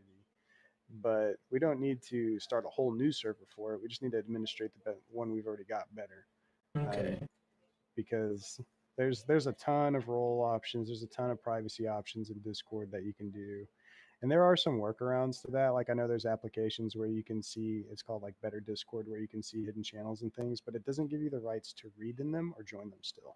Oh, you just see that they're there. You can just see that they're there, right? And so it's like, if we feel like somebody's being cringy like that, just kick them from the server. Gotcha. No harm, no foul. Like, get out of here. So I guess the overall reality of those kind of like, I'm gonna call them touchy subjects. Uh, as far as like dropping out, recruiting, There you Especially go. if we're doing That's the hardcore. one. We pull them to a zone, we flag on them, and their ass is grass. Yeah. That's great. But We tell them, hey, we're going to be doing, we're finally getting around to Den of Evil in, in Helmet. You want to come? And then if they fucking stay in, we flag our ass down, and wreck. Rip. your ass is gone. And we But squelch them and kick them from the server and say, good riddance. I guess we should treat those things as like bridges we'll cross as we get to them, right? We know they exist. We don't need to Yeah. have a plan at the And- start of like, oh, if somebody drops, this is what we're gonna do, Right. or we need to plan on recruiting or doing Yeah. whatever, or we need to hunt for a team. If our expectations aren't being met and we're aiming too high, we need to go shop around for a similar mindset group. Not that we're abandoning the team or that No, and we're not that's friends just it. It's anymore. really I'm out of touchy here. if you make it touchy. It doesn't need to be Yeah. like that, like, hey, I get it, man. You don't want to play this game like for, this long or whatever. And whenever you want to play, just let me know. I'm going to be staying on my grind, like. Yeah. Hey, And hell yeah. and very rarely now is everybody in our server playing the same game at the same time anymore. Like that's a Mhm. rarity. So And with the way games launch too, it's like sometimes games launch close to one another, and you're splitting right, playtime yeah, between certain things, and you can't.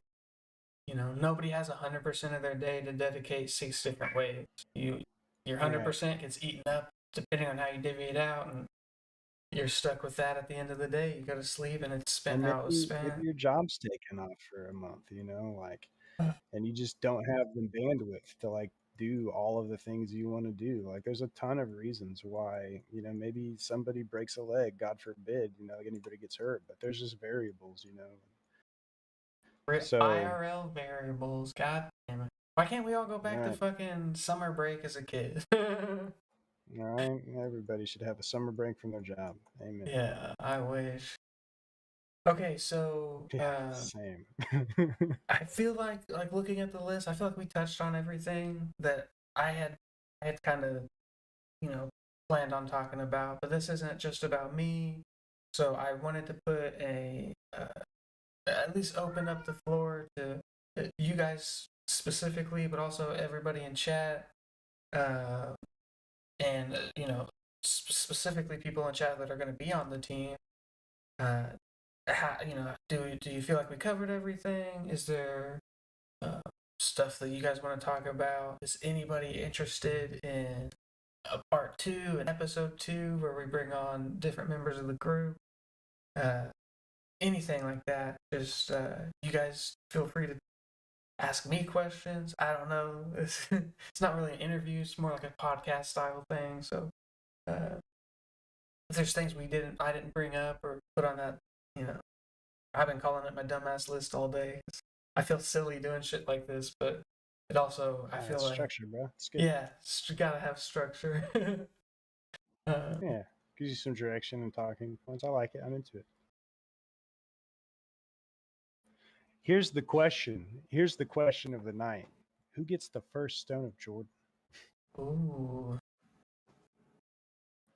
Oh Or do we yeah, just we roll didn't on it even like we've talk been about doing? loot. I think the loot rolling system is is the way to go, but I also think Yeah.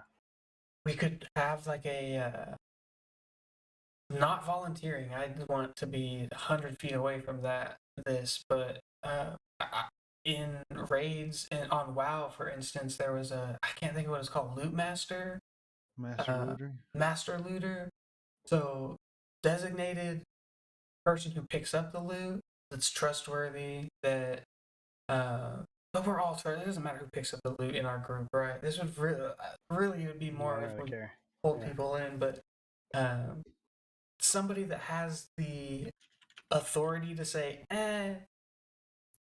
we're not gonna roll on this piece. So and so gets this piece because it's best in slot, or it's a necessity for them to like. Yeah, everybody wants it, but we need roll. Well, that's what I was talking B. about, the distribution of power. And Right. like, And I think the if we need greed need works someone too. powerful at that time period, we have to make him powerful at that time period. So it could be, and this was also a something that I learned from WoW that it probably came from somewhere else, but it's my experience with it came from WoW. But the loot council, instead of having a master looter, it was everybody basically. Um, I think it was an assigned group, but as an 8 man, there's it's a small enough group already as an 8 man that we could just all eight discuss each drop. If we're not going to Yeah. roll on it, we can say, hey, you know, I think this, instead of rolling on it, we should take it to the loot council, which would basically be, well, let's discuss it instead of roll on it. Like, uh, Yeah, and it's not really been a big problem in our games that we've been doing right now, and I think it's fine. You know, it's just like whoever, like you said, Chad, like whoever needs the gear the most for the critical like things we need to happen. Like if who's then, Chad? and most times, oh yeah, name dropping yankers. Um, but um, the like class specific stuff you're gonna roll need and greet on. Like, oh, there's two sorks in the party and an Aki drops. Well, neither one of those sorks really is like you know needing that more than the other at that point. You know what I mean? It could go either way. And then like if something else drops that's like a Sork exclusive upgrade, whoever didn't get the first one should have priority over, just to balance the power out. But I think I think that's how I'd like to see it done. I'm really not too picky at the end of the day. Yeah. It's whatever. I don't want to see somebody getting super stacked and then accidentally rip their character while everybody else is like, you know, Yeah, getting carried way by that behind on person. gear score, basically. Other Yeah, than that, exactly. it And comes down to putting the right resistance items on the fucking sorceresses so they don't die. We're protecting yeah, them first. We're protecting the paladin second. They're the ones that are going to be yeah. dangerous area. Which So I like the mean, paladin, provides a lot of protection on their own. right? They don't necessarily need to have like a ton of gear to help them out with that. So I would almost say like the caster DPS classes that what I mean? Yeah. Like if we got one paladin running salvation all the time, the other one's running like defiance or conk or something. Like I don't know. There's just there's different things to consider. We do another cross the bridge when we get there thing, but who gets the Yeah. first stone of Jordan? Well, we're rolling on it clearly. This is just a mass roll off, I guess. Yeah. The so I guess the situations I'm imagining are, and it's probably like nobody's gonna do this, right? But like set pieces drop for a specific class, and only one person's playing that class. The logic behind it is that that person gets that piece if it helps them, right? Yeah. If they're not It's running that priority. build, Yeah. then Right. obviously. But if, let's say, somebody's like, well, later, when we start doing other stuff down the road, like I'm gonna want that piece. Like, why don't I get a Well, chance to roll on it? Like, I don't understand. Like, if we're nah. rolling on all the loot and there's I no don't think that's gonna be priority a problem. Yeah. system, okay, Yeah, it should be priority class first over class gear. Even if it's off spec, I think the person who's already got the character should get priority on it because Yeah, you can respec. I don't even think that'll be going on in anybody's minds because this is going to be Yeah, I don't think hardcore so mode. either. Characters are, it's just a different thing. It's a different Yeah, mindset. you don't have one of each type thing. You don't get to catch them all like Pokemon. gotcha. Okay. I'm probably going to max out at And like 3 hardcore characters. And they're, yeah, Within the ladder, right? Because like we're just not. within the ladder. Right. There's I'm going time to to be get on the focusing ladder, on the but one. There's going to be times when I'm the only one around. I don't want to just like jeopardize rolling around on, maybe like the a team buffer or character. something. Like I'm on a buffer. I'm not going to play on the buffer. I'm going to go and start on like a solo Sork or Paladin or Yeah, your whatever. MFer. So but I'm not going to just have a bang load of tunes in hardcore. Grim's been practicing on what he's doing. Like, hammered in the smiter, of course. So he's our smiter for Ubers then. He's the reason we all get our Hellfire torch late in the ladder. Yeah. That's what I've been like. I haven't done it yet, but like that's kind of like I would like to get some experience on. I guess I was kind of there, like farming Uber keys and then either building my own or for at least having somebody able to do the Ubers so that we can all farm our torches. It's like a big Yeah, staple. and the Uber farmer is expensive. Well, I've been doing some Um, research. There's some budget options out there that some of the gear I've already seen that, like, I feel like if we all pulled our gear together, we could. there are, but a lot of the best in slot rune words are really expensive. Yeah. True. And so, that's something that, like, and like I said too, you don't got to have a hellfire torch to get on the ladder. Right. We want that, absolutely, but that's not where my priority is necessarily at the end of the day. My priority is being safe and getting XP, and like the torch is it's the best in slot charm. You know what I mean? So Yeah. that's like the pinnacle Well, there's of the gear sets. the anti charm too. Is like that would be like the next step, right? Like True. Right. getting Yeah. a But that clone one to is totally spawn. dependent on how many people have sold SOJs. You know what I mean? Like And it's random we can't too, make right? that happen for ourselves. Yeah, it's random. It's So could totally you be random. playing a game and just like clone, like Diablo clone, just show up and fucking murk you? Drops into your game. Yeah. Jesus Christ. Yeah, it's sketchy.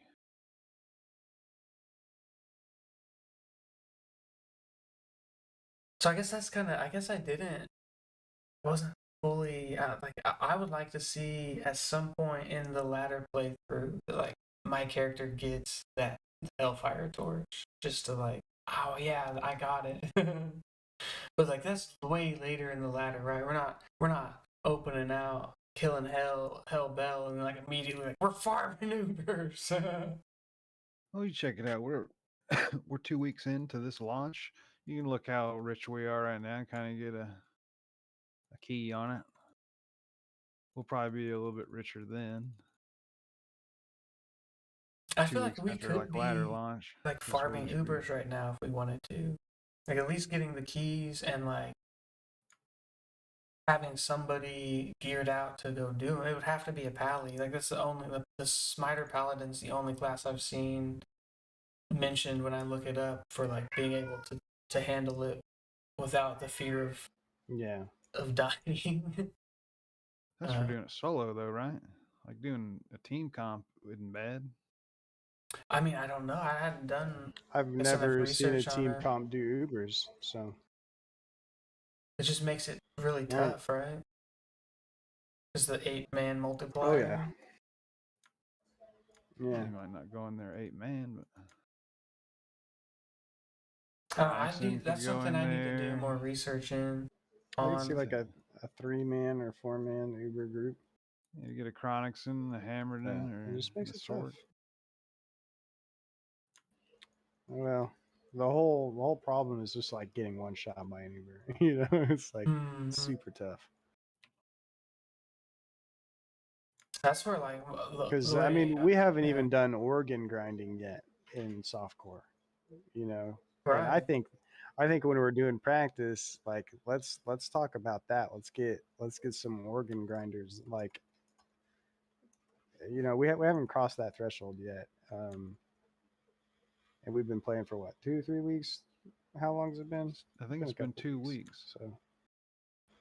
No, So we we're haven't not doing gotten bad. much off of like bale farming and like kind of intermittent farming. I know Excelador's been farming keys. Oh no, and you too, Beef. Yeah, I You think guys I'm have missing one more key of destruction for a full 3 or something portals. like that. Yeah, I think I've got like 5 hate, 5 terror, and 1 or 2 destruction right now. I can't remember. See, I've not. I think I've killed Nithalak once. I think just to do the quest on one of the characters. Like I'm Stuff. very Yeah. far behind on that. And I know he's very rippy too if you're not careful. Yeah, he can corpse explode all over you for sure. I'm gonna have to step away. I've been ignoring a phone call, and apparently I'm due. So I'll be right back though, and we'll let you know when I get here. No, I'm So excited. I'm ready Hell to. yeah. I'm ready to get like that first practice run in just to see what our base is, what our even just even if we just get in like a full normal run, to normal bail, just to see what that's going to be like. How quick? I mean, if they're getting to Hell Bell in 3 hours, like I feel like having Well, once you're in Nightmare in Hell, you're it takes time, right? But like normal should be a really fast progression, right? yeah. Or as I said, am I hitting that backwards? Is it really slow to start and then you just like snowball into the like a really Yeah, it's fast really end? slow to start. That the first 24 levels is the slow part. I mean, for a Sork, what is it, 18? You get teleport. Like, so everybody's walking to 18. They're protecting the Sork. They're feeding any kind of items they get to the Sork. So And that then, when Telly comes up, it's like, there you go. Like you're bam, strong yeah, enough to go get us exactly. rushed. Okay. And in Llama's runs, he plays the Sork. He plays one of the Sorks. I think they run like 2 to 3 of them. He But has a lot of, or he has like world record, like close pressure, to world pressure. record attempts to do Yeah, it.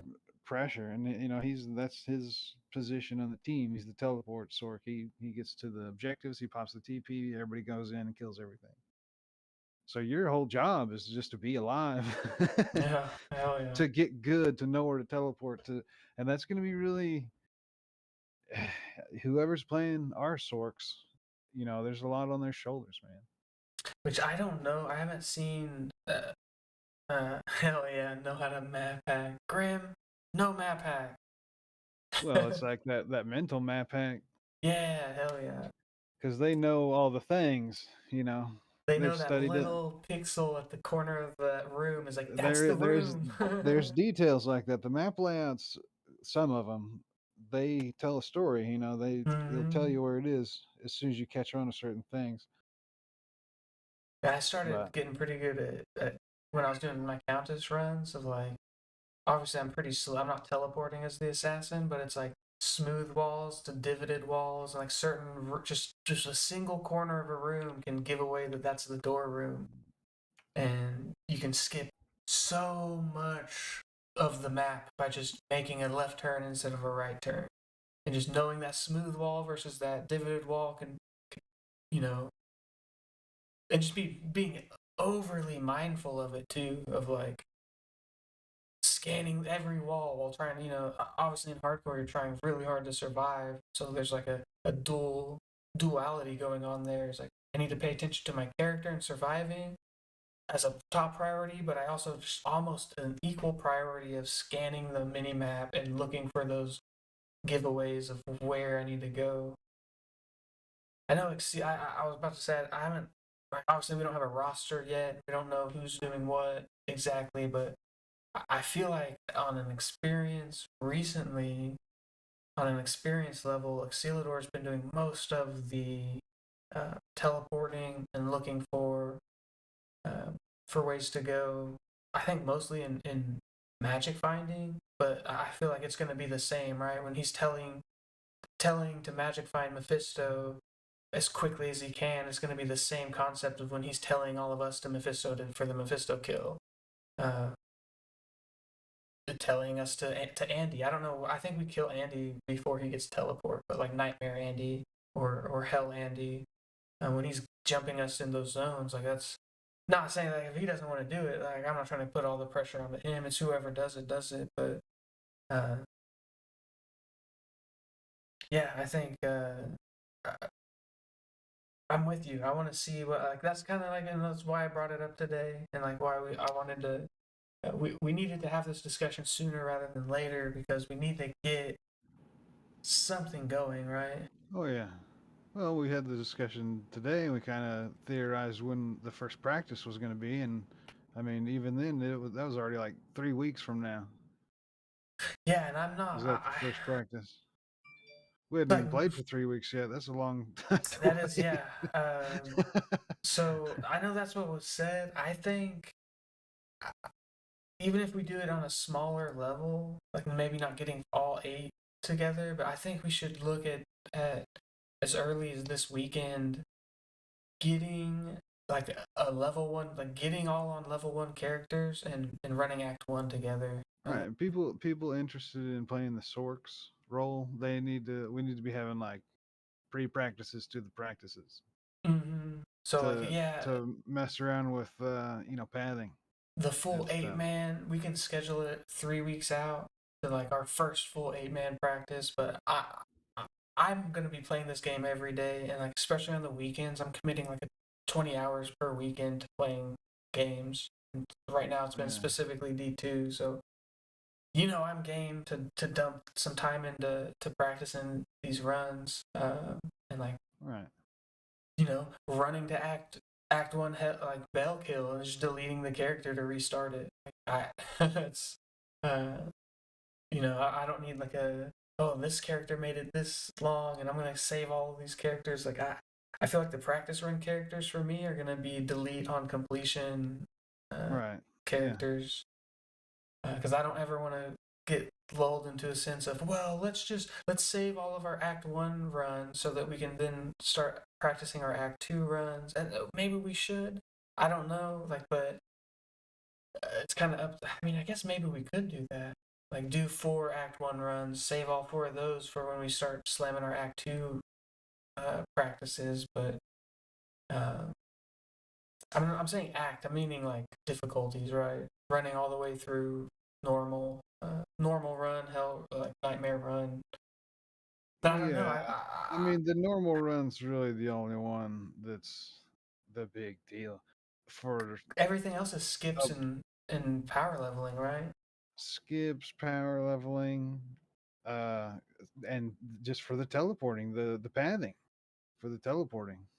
You're instead of teleporting half of the game, like normal mode, you're teleporting the whole game. True, and you can do like so like So your Act den Two skips and nightmare, shit, right? Like you can just skip entire sequences of the game. Like there's no reason to like immediately do Den of Evil at the start, or no, there's really 7 not. go run Den You're, of you're, Evil while TPs are happening. yeah, exactly. You're gonna have like two people going and running the Den of Evil, or one. Like And then like 2 run in to go find Bloodraven and drop a TP there. Well, you don't even need Bloodraven, right? That's just like a shopping discount. yeah, And your for Nightmare in follower. Hell mode, it's yeah.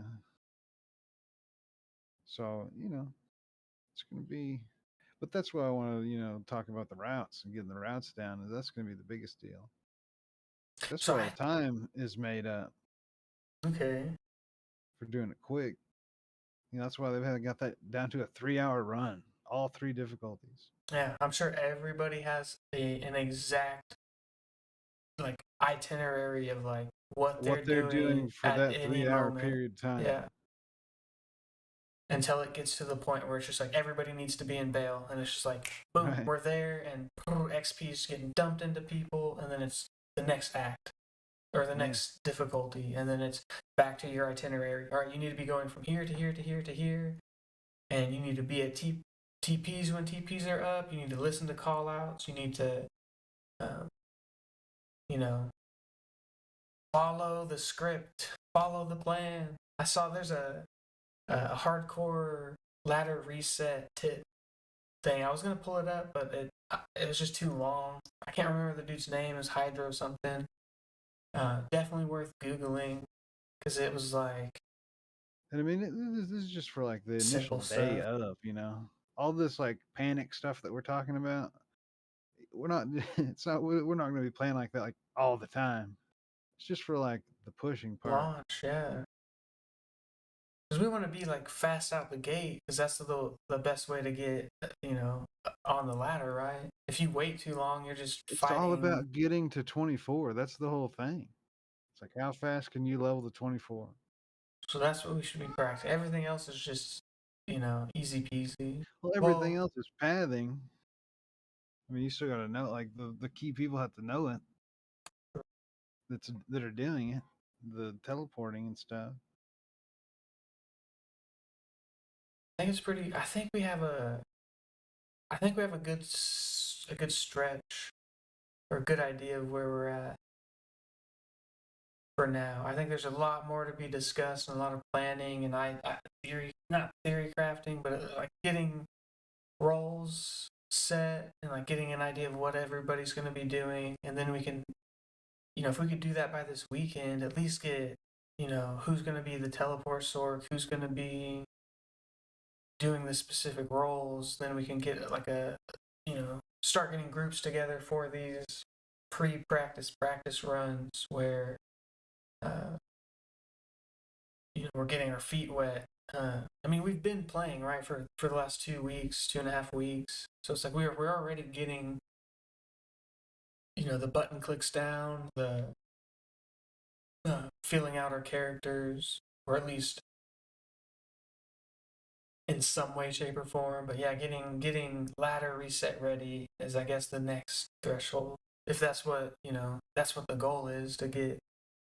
Yeah, that's what the goal is.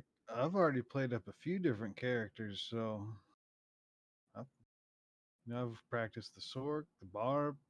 Hadn't done a Paladin really yet, but See, that's like I haven't done. I've started the hardcore sword, but I haven't. I think I was like level 21 is as far as I got.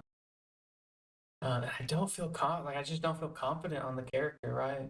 It's like I could have somebody take me to level 60 or whatever, and then just die because I don't know what the fuck I'm doing. But like that's kind of where my mentality has been. It's like I want to be comfortable on the character, so I don't want to just have a character that's a certain level. Uh, Or I could just have a little 80 sork that I just sit in the corner while everybody kills shit for XP. Like that's just what I'm trying to avoid.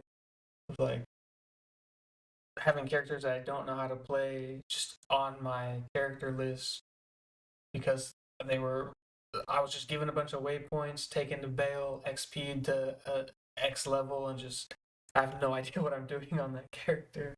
I don't know why I chose the abilities I chose. I don't know what is a comfortable setup for weapon swaps and where my abilities should be on the F keys or any of that. And I feel like I picked the wrong character to get comfortable on. Like having done some research on team comps, it's I guess trap assassins aren't really a thing. Like there are some comps that I looked at that showed the trap assassin, but for the most part, it's like an interchangeable slot. It's not doing much. Like I feel like a druid, a barb, a pally, a sork, like those four is what I should have learned, and that might be what I focus on moving towards well, ladders, like picking one of those and doing it. those teams that you showed had assassins on them. I purposefully looked for teams with assassins on it though. Oh, Like it was a, a thought out thing of like, oh, but I mean they were also the number one U.S. East team, so there is like a precedent there of like clearly they were good. There's a lot of argument though in the sub threads of how replaceable the assassin was and how there's like higher DPS options and more viable options and better team play options in like the Amazon or having an additional sork on the team versus having the trap assassin. But what a lot of them pointed to was the mass amount of AoE clear damage that the lightning traps have, or the lightning sentries. I didn't even build lightning sentries on mine. I went the death sentries, and like the second build I did, I completely skipped the lightning sentries and was planning on doing it later in the build as like a to up my damage later on. And I focused on survivability and mixed. But I was also focused on solo play because I was trying to walk the game to get a better feel for the character. So I could easily just not do the build that I build, go more of a cookie cutter damage build with pure lightning and just focus on that. So I guess it's a toss up. That's what I would do if I were to run an assassin. It would be a DPS slot, and I would be focusing on the cookie cutter lightning DPS build versus my own like homebrew mixed survivability build that I went. yeah. Well, I would like my vote would be like let's if we're doing the hardcore thing, go take it a little slower, play what you want, maybe play something that's not as popular on the ladder so that, try to stray away from the popular stuff or, you know, characters. Assassin, it's like a mediocre one. Alky's Have locked in as the barb, which is fine by me. You doing a BO barb to start, and then you'll respec for PvP later, or my bad. I wasn't trying to cut you off, OP. No, you're I good. I try to mute myself usually when I talk to the Said chat. about said about what all I needed to say on it. What's BVC? You'll have to forgive me. I'm like barb illiterate. I don't think I've ever, other than for mules, I've never even built or created a barb.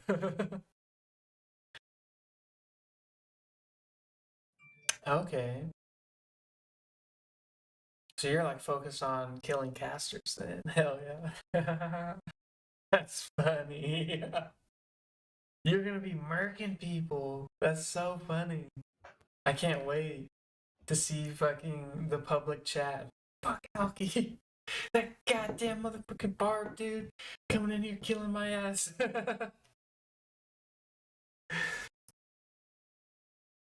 Oh shit. Alright, well, I mean that's kinda I feel like I'm out of shit to talk about. I need to go feed these cats. I'm late feeding them.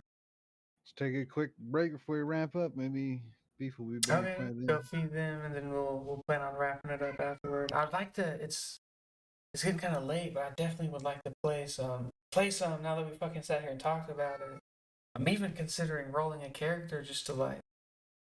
It's too late to like.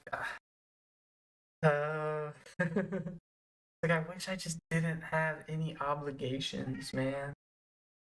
I wish I could just fucking commit 100% to the games I play, but it's like I'm not a kid on summer break anymore, right? Fuck. Alright, yeah, I'll BRB. I'm gonna feed the cats. I wanna leave Vopey on here, so Vopey entertain the channel while I'm gone. Oh, that's big. I don't know if I can do something like that. Let's Hi everybody.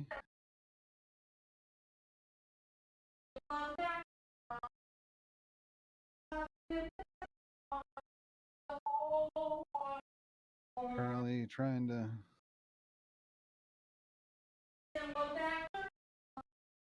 find Anya.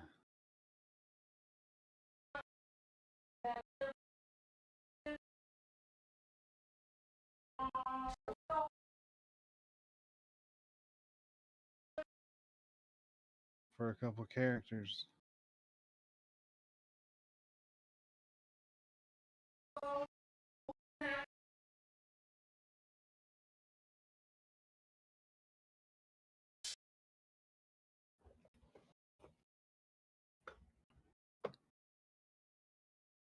Yeah, I don't think that's what you heard.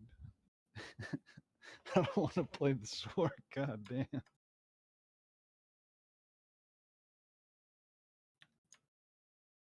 Gross. I was hoping to play the bow barb.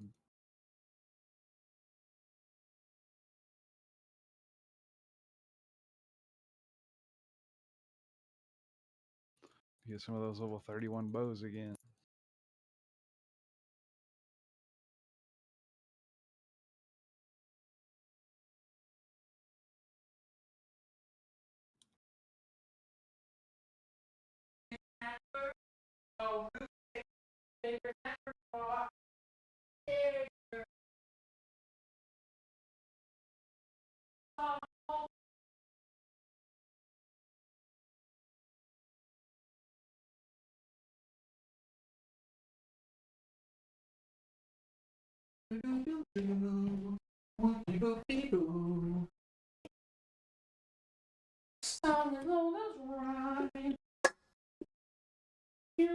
cannot be.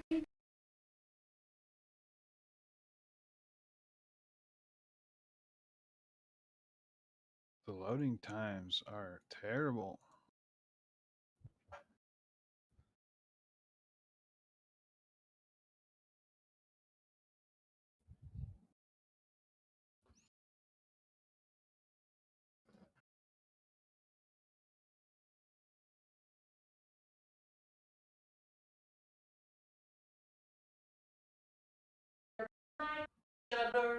I wasn't ready to solo talk to people. I don't know what to say.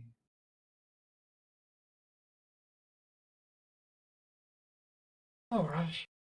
Put Okay. me on the spot like that to try to talk.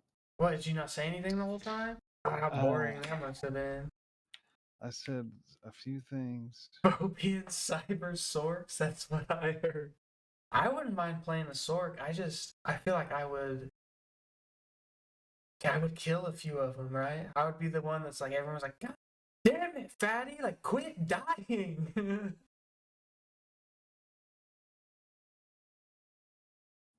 It's not letting me talk to her. Yeah, quit talking to her, bro.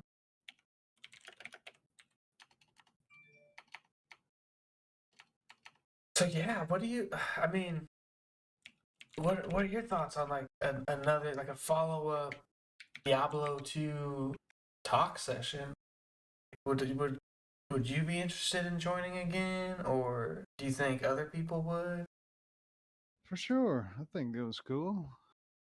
I would like to get like, You know, especially like once we get some more info, maybe like a docket of characters we're gonna have on the yeah, team comp. like interview the role slots kind of deal of like, Talk about, you know, what the pathings are gonna be, and what the idea of the run will be. I would like to get, I'd like to get Grimm's take on Ubers.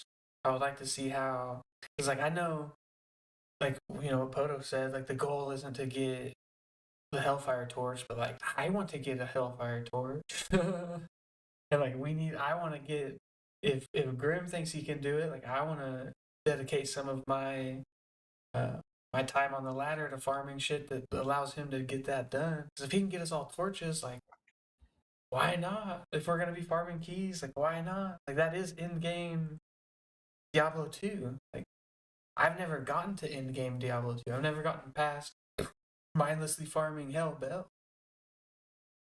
I was nearing that on the soft core, but like, and we don't even know when ladder resets. So like I'm probably jumping the gun on like my switch to hardcore or whatever. But like I want to be, every character I make from now on, I want to be a hardcore character. Unless we're just doing it to practice, and like we want the ability to practice dying, which like that seems silly to me. Like, oh, I died. Well, oh well, it doesn't matter. Like, no, I want it to matter. I want people to be so fucking afraid of dying that they don't. Like when ladder starts, they don't die because they're like, we've spent the last month terrified of dying and like practicing not dying. But then again, I don't want to force people not to be able to play. Because like for instance, Blazed, if he just doesn't want to play hardcore, and we start all playing hardcore, like he's just not going to play with us, right? And, like that sucks. Like I don't want to exclude anybody, but I feel like practicing softcore is just going to inhibit us when ladder launches and we all start hardcore and we all die on day one because we're like, fuck, we've been practicing hardcore or softcore that like I just didn't even consider it. Get good, scrubs. And I did like a mini hardcore play on my first assassin, right, where I was like tallying my deaths, and like each death was like I failed at this point, I failed at this point, I failed at this point, but then like it got to like 6 or 7 whenever I lost count at some point, like basically after 5 I couldn't accurately keep track anymore, but like at that point it's like this character is no longer a hardcore viable character, like it's died so many times that like I would still be in Act 2 Nightmare if I had actually died. But know, man. I just don't know. Like, I don't know if practicing hardcore is even does it even matter? Like, is it all we're practicing is the routes? I don't, then maybe softcore's better because I don't want to have to restart a character every time I die. If I'm just practicing routes, I want to be able to practice the routes no matter if I die or not. And each death can Right. be a lesson of what not to do, but I still need to practice the routes. I don't want to lose a character and have to restart because then I'm not practicing routes. I'm practicing restarting. Oh, that's true. You get the But route done, and yeah. then you start trying to do it without dying. You start trying to figure out what kind of gear you want to look for to help you stay alive. And then when you hit that threshold of staying alive, that's when you know, like, okay, this is what I need to aim for in the hardcore playthrough in order to stay alive to do the route. Everybody needs to try to get me these pieces as quickly as they can, or there's to minimize my risk of dying, right? Because there's always a risk of dying.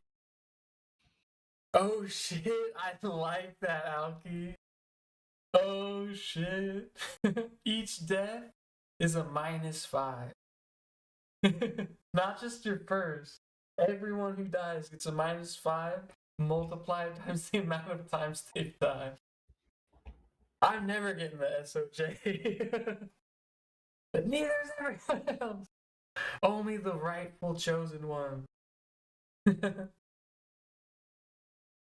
Oh shit. And then somebody rolls a 1. And like No, there's a everybody sure rolls a way to sub keep 10. the SOJ, though, you know?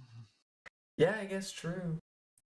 Maximize the longest lived person's ability to get it. Especially if we're rolling D20s instead of D100s. Like 4 deaths, you're out of the roll.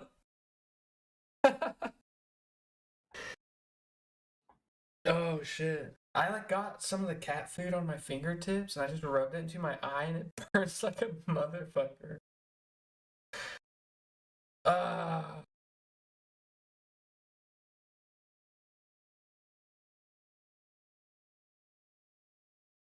I didn't know cat like I didn't even think about it, right? It was like such a small amount on there that was like it wasn't even like I like wiped it on my pants, right? It was just like it wasn't even enough to like register as like food on my hand. It was just like a, a fraction of a drop, right? Like not even visible. It was just like mindlessly rub it off on my pants. Like fuck, I touched cat food, gross. And then I'm like itching my face, rubbing my eye, and it's like, why is my eye burning all of a sudden? Like, oh, I touched the cat food. That's right. Oh, fuck. There's like little fish particles digging into my eye right now. It's burning. Burns like the fires of hell. Hey, man. Okay. Like, we're going on 2.5 hours. We've been talking for like over 2 hours now. I think we should just wrap it up. I want to start playing some games. Oh, yeah. If Beef comes back, when he comes back, like we heard him. We're gonna thank him for showing up. We're gonna thank Vopey. Thanks for showing up. Tell everybody bye. We'll see y'all later. I appreciate both of you guys coming in, giving me your opinions. Everybody in chat, thanks for giving your input. I'm going to quickly fix my audio settings so that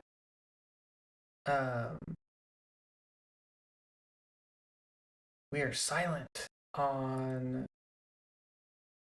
where we need to be silent and things aren't showing up on the stream that don't need to show up on the stream. So that's going to wrap up the podcast version of the stream. That was fun. I definitely enjoyed that. It got easier as we went. We followed the planned talking points. I can't wait to come up with some more for future streams. I think in the future, what I'm going to do is I'm going to reach out to the people we're inviting on and I'm going to have them provide talking points that then I can build off of. And that way it's more of a collaborative, more collaborative. I felt like that was pretty collaborative I provided the talking points in advance. Beef got very little in advance. I think he was looking at them as we were going. But they were like half thought up, anyways. It was just like I was trying to think of any possible situation or topic that could arise that would need to be addressed in a team setting. But again, I wanted to shy away from bringing all 8 of us into, you know, into such a small environment. I guess the stream is very. I was actually worried when they were like, "Well, let's bring beef on too." It's like, man, I don't like my what I envisioned leading up to it was like a back and forth, like a one-on-one of somebody that I was, hopeful had the same ideas as me. So it was more of a positive, progressive conversation, and there weren't any hard disagreements of like this way versus that way, which kind of gives you an insight on what I had expected. Right, I wanted it to be a favorable, a favorable discussion in uh, based in my not in my view, but in views similar to what I have. I think from hearing Vopi talk and on discussions we've had previously, I felt like he and I would see eye to eye on a lot of things. I am interested in having the opposite type of discussion where it's like I don't see eye to eye with somebody and we're talking that out as well. Um, and so that's why I had the moment of like, okay, I'm gonna bring Beef on too, and he could be kind of like that middle ground if he's gonna champion more of not disagree with what things that are being brought up, but he's going to provide a further spectrum. I was trying to have a very narrow spectrum just for um, my own not satisfaction, but I felt like it's easier for me to keep myself on topic if things don't get too um, you know having to respond to counter arguments, and I didn't want it to be a debate. I wanted it to be more of just a discussion, but also because it's an 8-man team, I also want to have every perspective viewed, and I think even doing it 2 at a time, I think it would be cool to get everybody on to talk about everybody's perspective and to have those moments of disagreement, which we had a few. And like even Vopi and I didn't see eye to eye on things in certain aspects, but I had a lot of fun. I think we'll do a little bit more planning for the next one, just so it's a. I don't want it to seem scripted though. I like the idea of like, all right, today's your day. Come on, like 2 hours till I get off work, and you're jumping on stream. Here's like a dozen talking points I just came up with. Funny story. I was actually taking a shit at work when I came up with those. Of like, I have my best thinking moments on the shitter sometimes. Anyway, I'll digress. We're gonna move off of just chatting. We're gonna get some tunes playing, and then I'm going to jump into uh,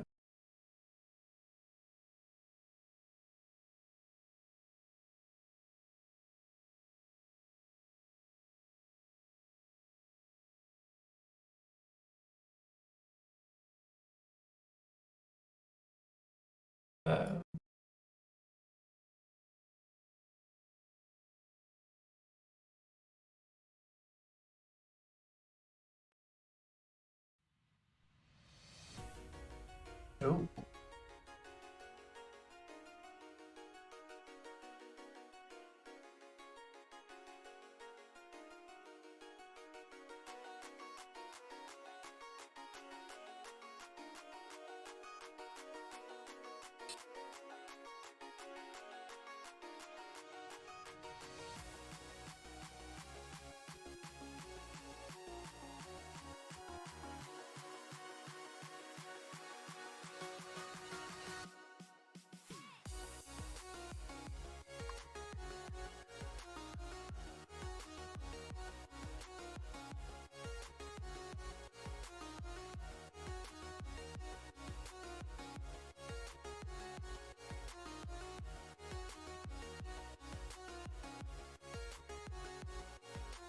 Mm.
Good day.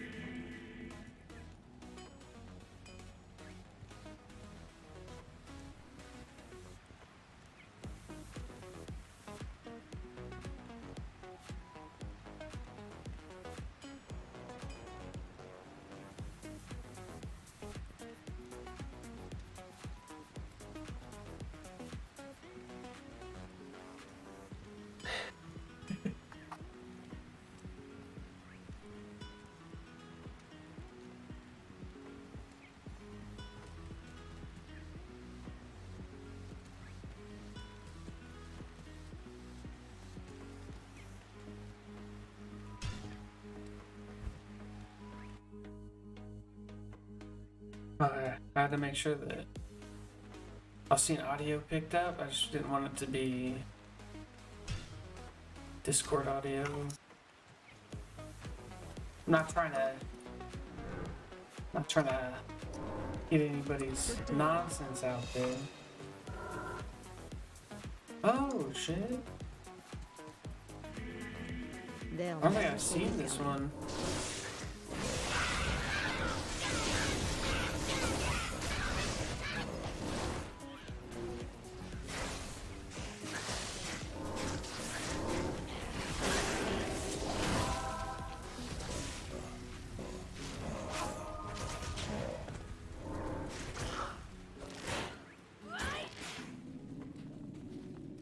So dark. Perfect.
I realized switching my stream title back that I was not in just chatting like I had originally planned, but it's whatever.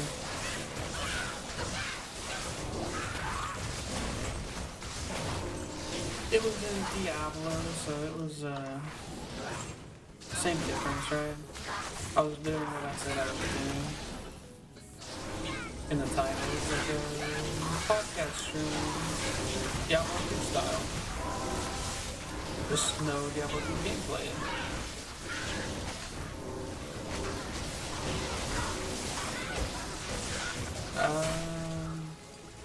I think I fucked up.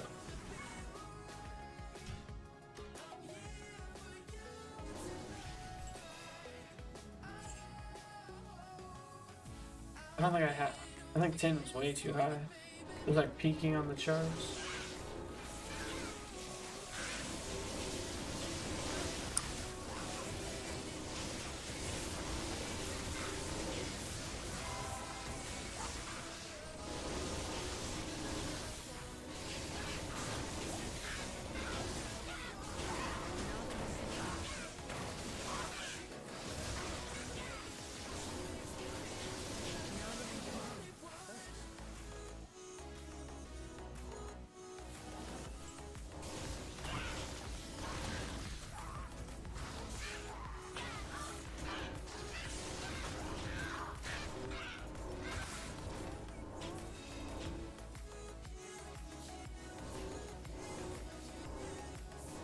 Not enough models.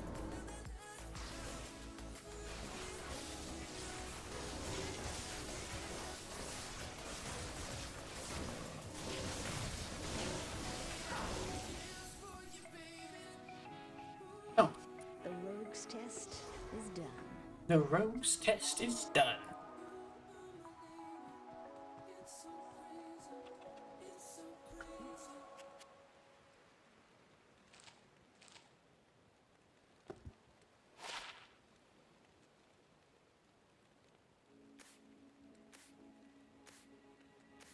I see your face on every sidewalk. I hear the sirens in my mind. I'm on the cold edge of the rooftop. I think I'm losing track of time. I replay the times I gave you my all, and all I want is you. I reach for the stars. I see what I want, but I just play to lose. Fade away. I feel the memories still. I'll let them go. I will, but I hold on to you and me. I see the city lights. I'm fine with in between.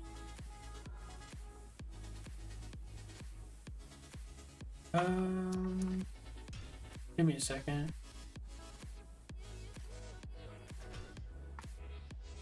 No.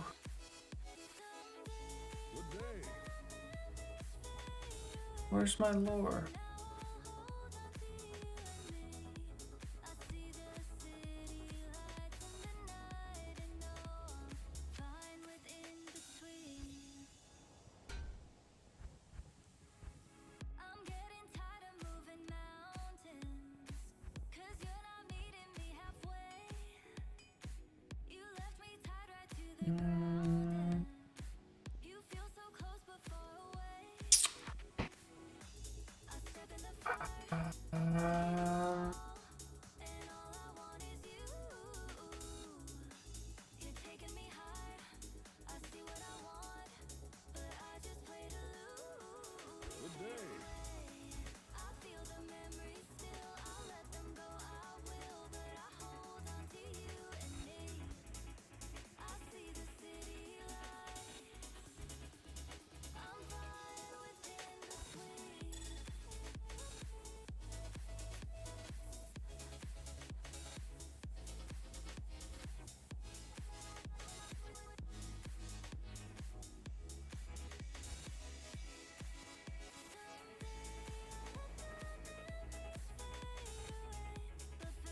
So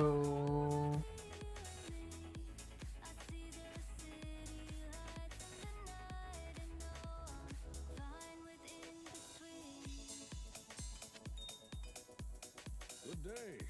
I wonder if it'd be better to go all the 17 all resist versus the +1 assassin skills.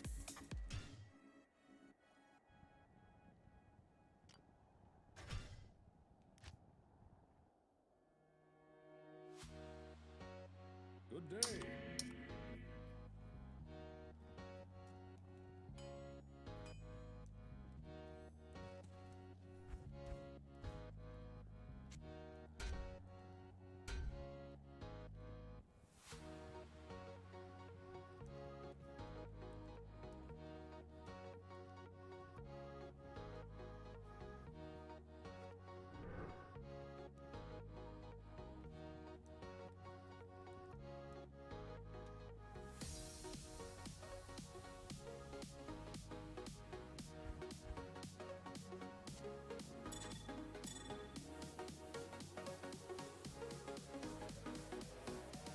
What's giving us max? Oh, okay. Good day.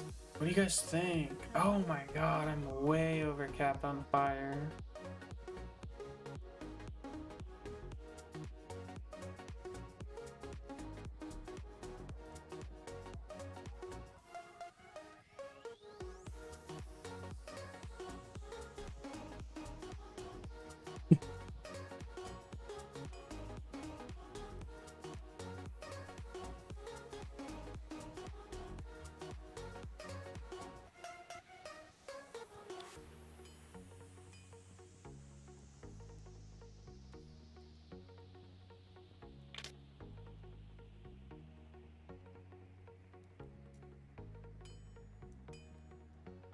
Oh no. Day.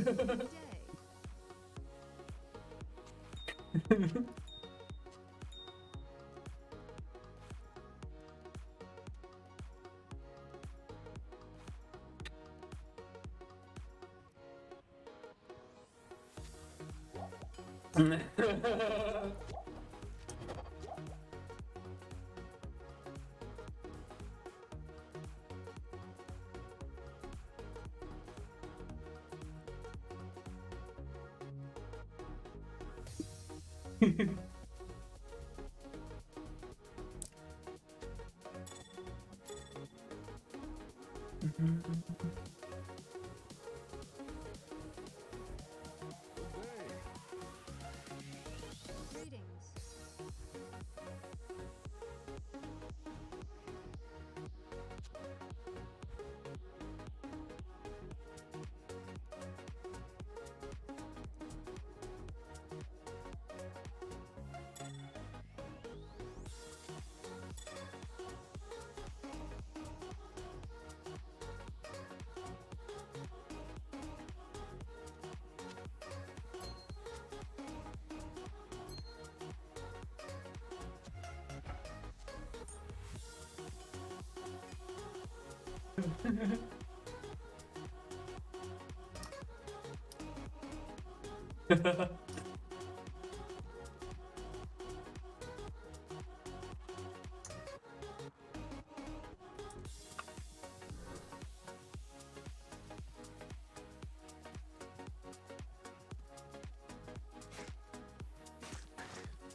Ba-ba-ba-da-ba-ba.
Nice.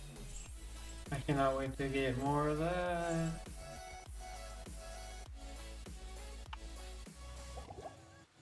Well,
not sure. It has a lot of pally stats on it, but I have no way of knowing if it's good or not. I haven't heard of it before, and I'm pretty sure all of the pally, like, preferred pally weapons are rune words, right?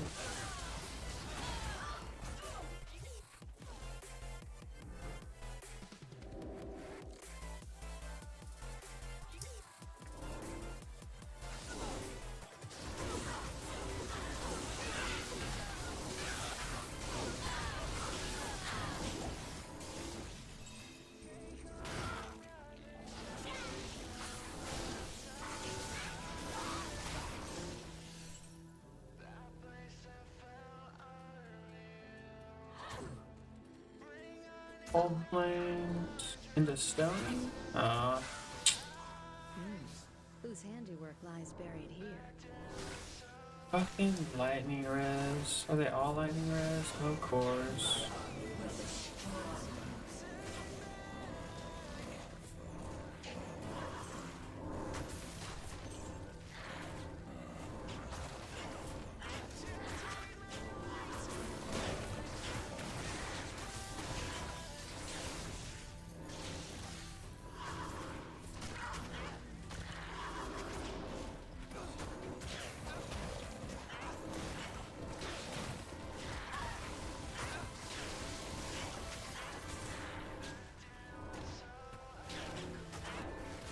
You could not shoot me? That'd be great.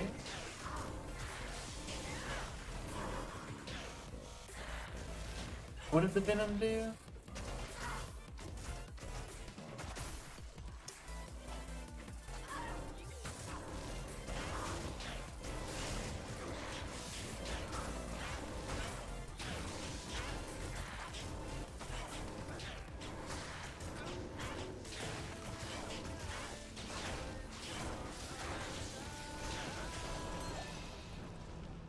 You like rings.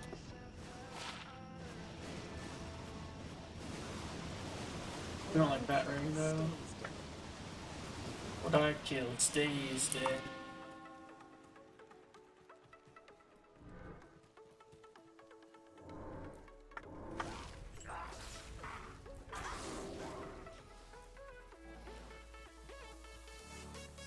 Where was the... Guess it has to be this way, right?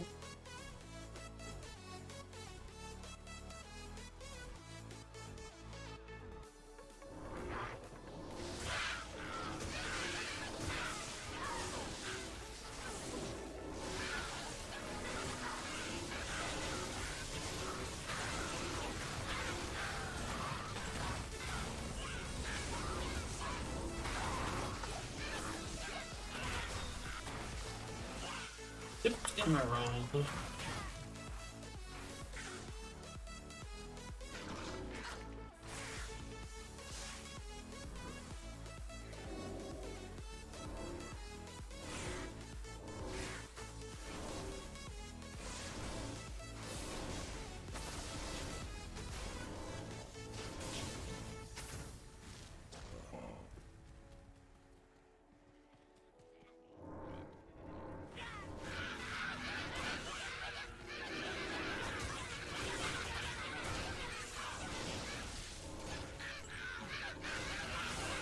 Oh, I mean the fire.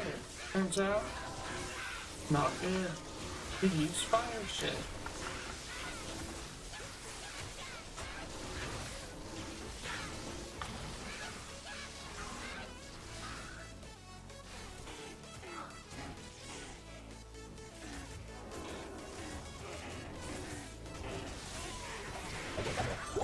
These stones hold an ancient power.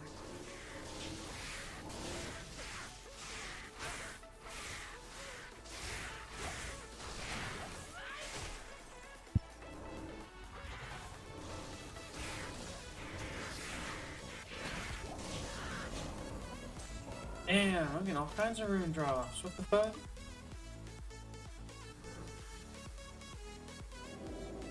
Okay, so now we just need...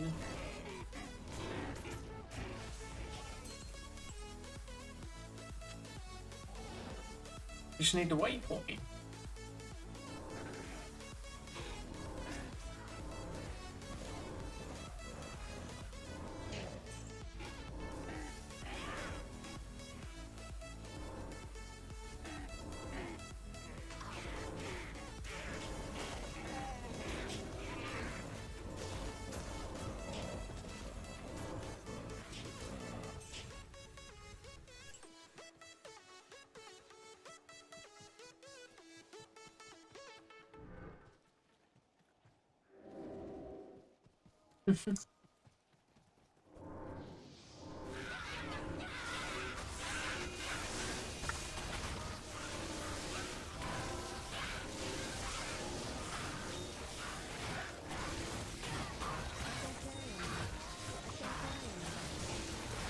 What is going on here?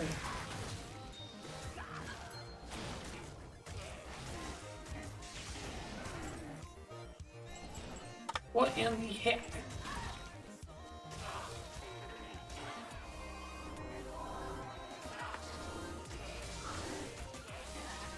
What in the heck? Who's giving that buck? Oh. That dead thing was. Well, it wasn't dead to start with. Well, it's dead now, isn't it?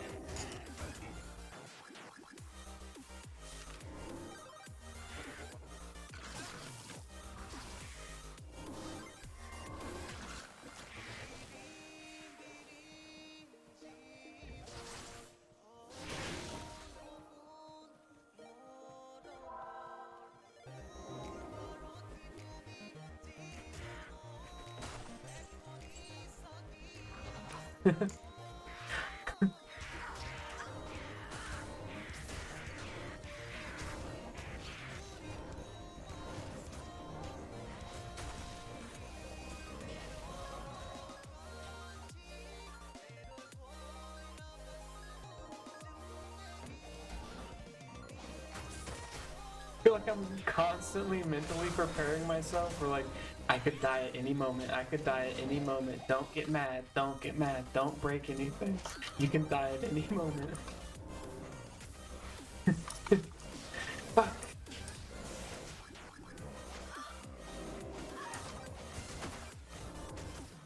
I've been giving myself. I could die at any moment. I could die at any moment.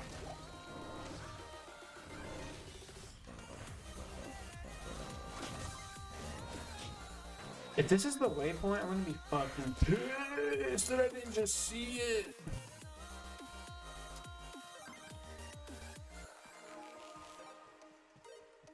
There's probably maybe over there. No, that's in a different zone. It's like literally has to be right here. Wait, where the fuck is the waypoint, bro? Is it up here? It's literally right next to the stones.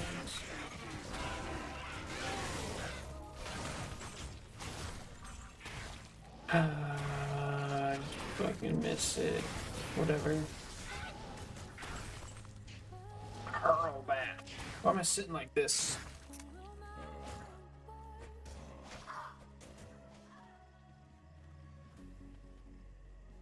Oh! It was literally right there, and I did just miss it. Oh, that's gross. It makes me feel sick to my stomach. Can't make that kind of mistake, fatty. Literally full cleared the map for no reason. Oh, what? And by it twice. What the fuck?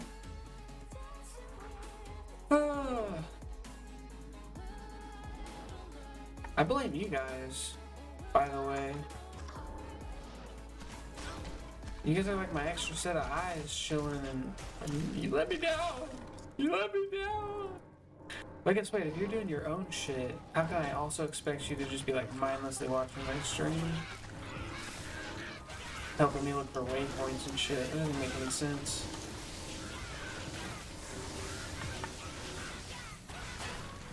Doesn't make any fucking sense.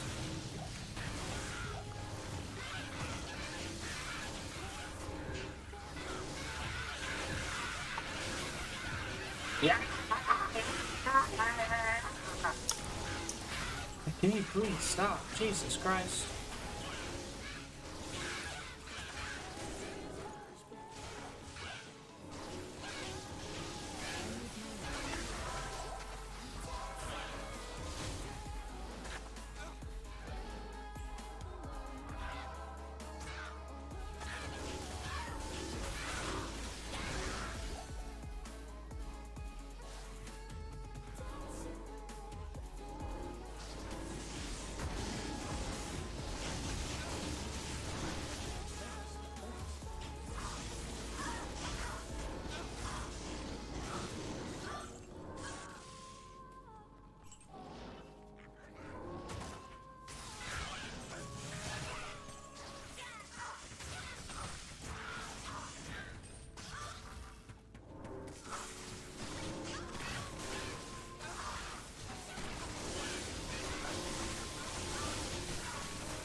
That's where I came in.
it's it's the only one I've ever seen.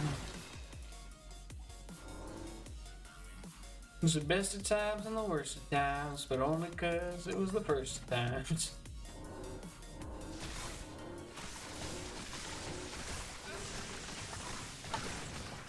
Ah, really crappy day, guys.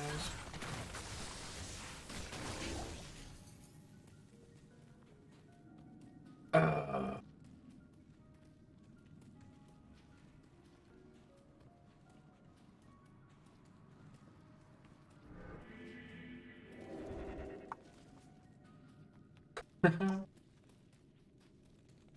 Ooh.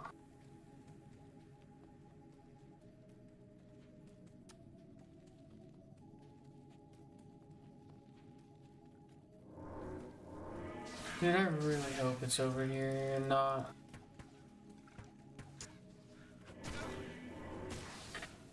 Part of me wonders if it wasn't just right from the entrance.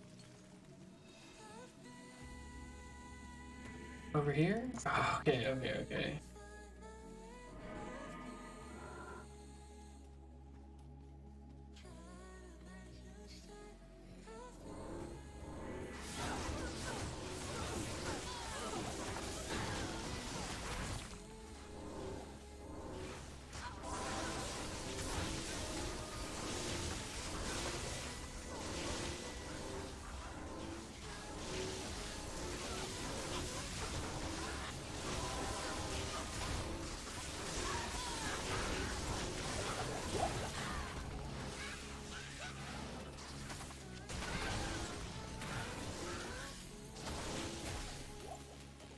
How has this tree escaped corruption? How's this tree escape corruption?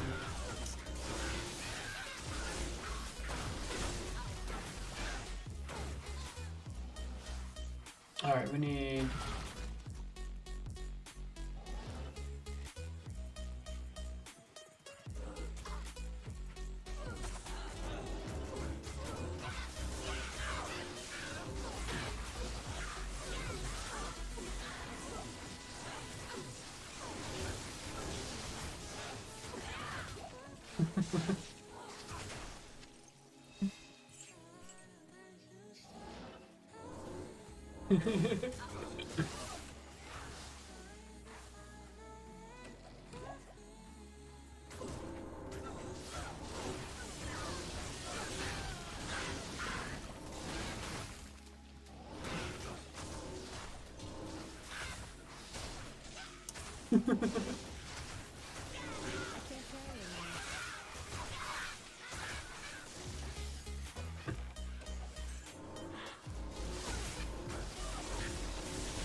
I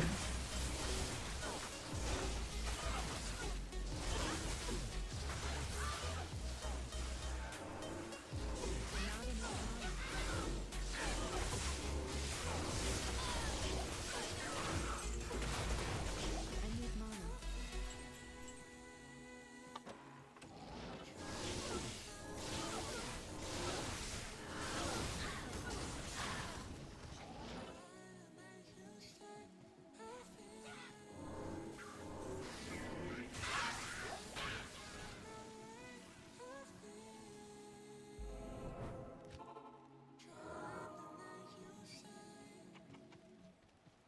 Oh, very. Greetings.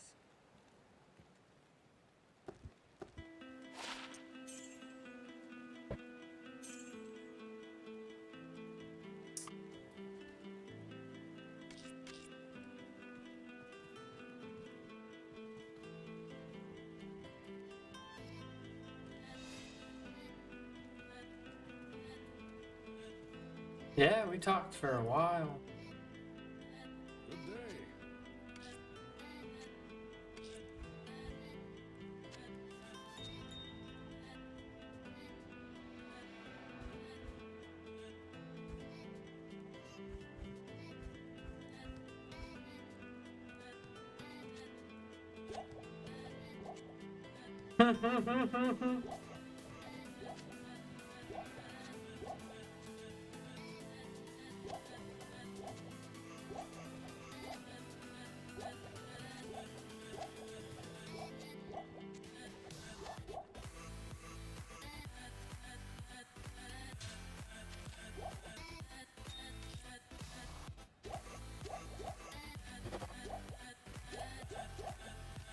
Good day.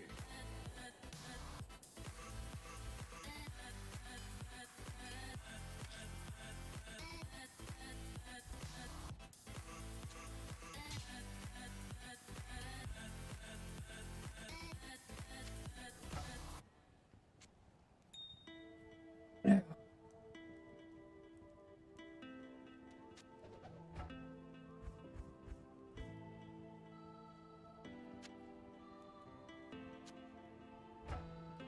Hello. Hello.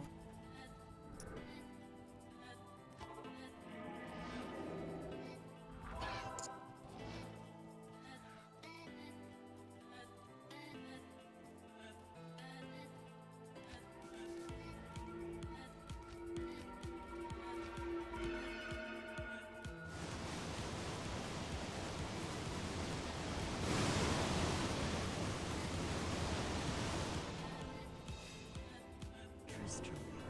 First of all to Diablo's The first to fall in Diablo's wrath.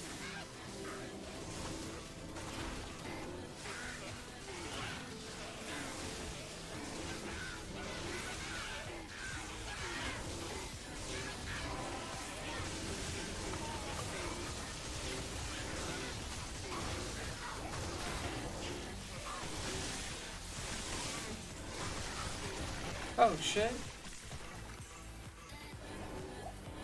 not enough mana.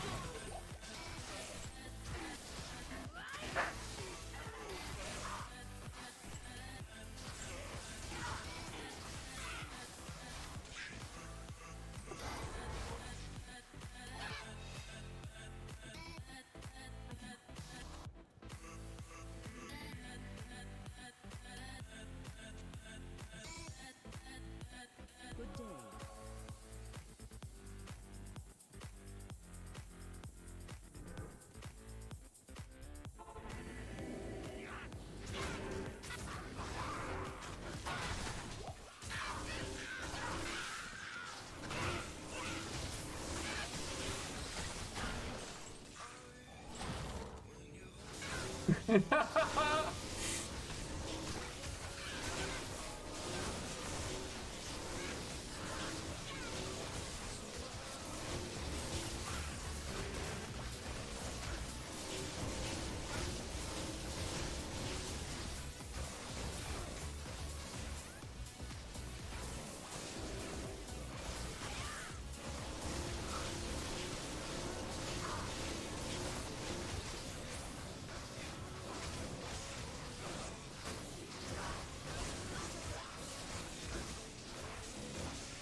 Ha ha ha.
Phase!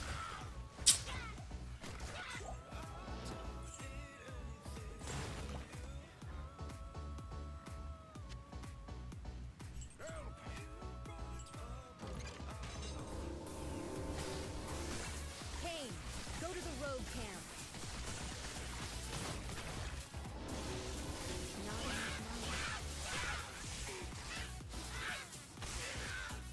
Not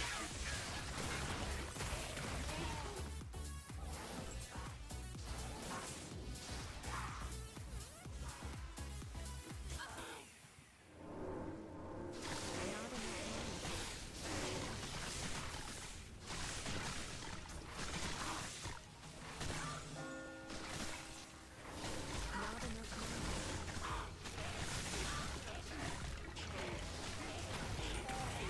money.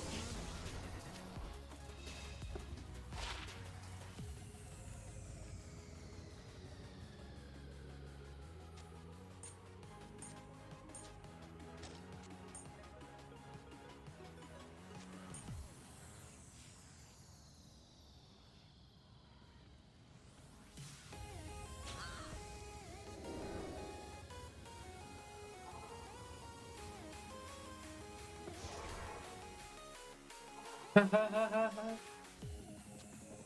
That was a.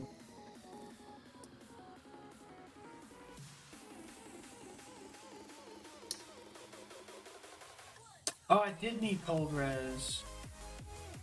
Fuck yeah. That's like 8, 9. That's like 9. Good day.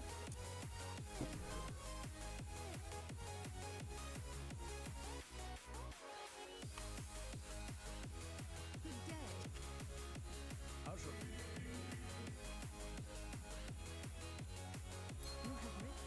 written. What'd you give me?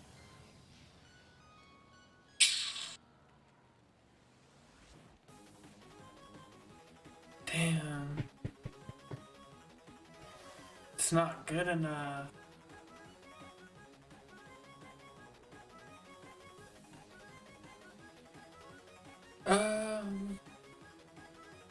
Where's all this cold res coming from? Oh.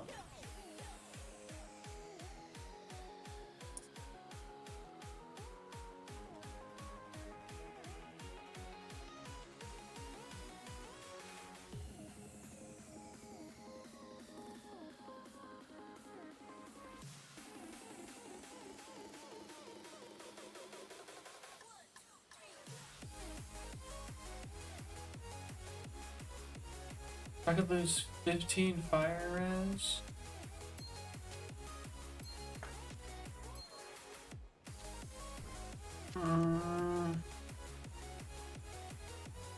And what does the treachery do?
What do you think? +1 to skills or capped resistances? And then back to 0 magic fine? No, 20% magic fine? I say we try it for a little bit and see.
Doo-doo-doo-doo.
Dude,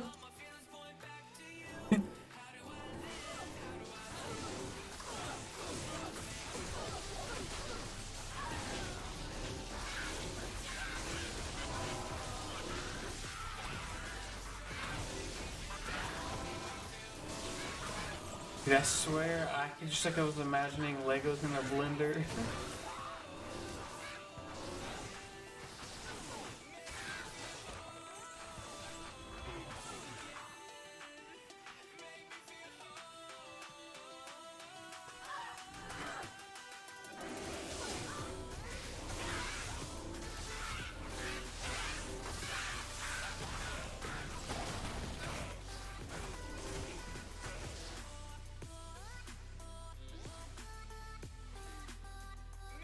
Where's the waypoint? Oh my god!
Damn.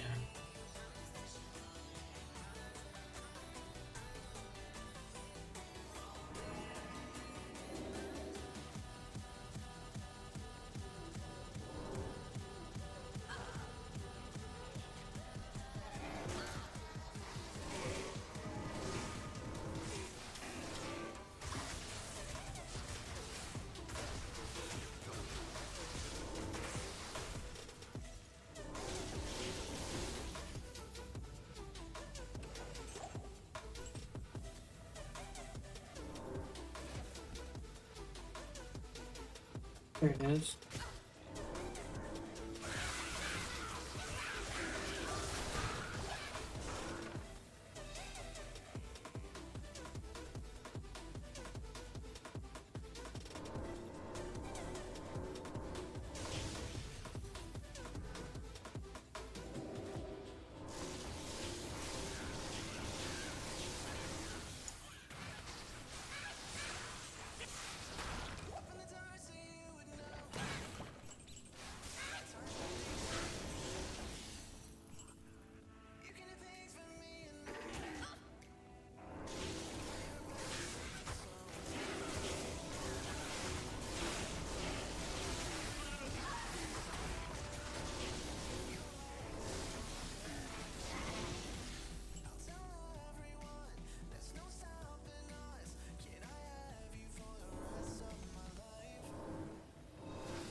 Wait, door? Oh, fucking door. Oh yeah. It's adorable.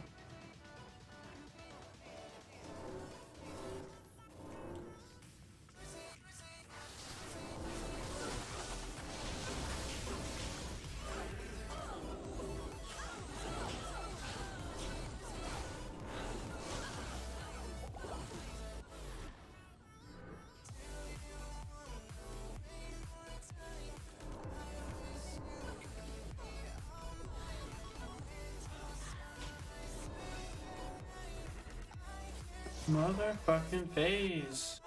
Got like triple tapped by those fucks. Costing me a bunch of money, phase. Costing me money, phase. We don't like.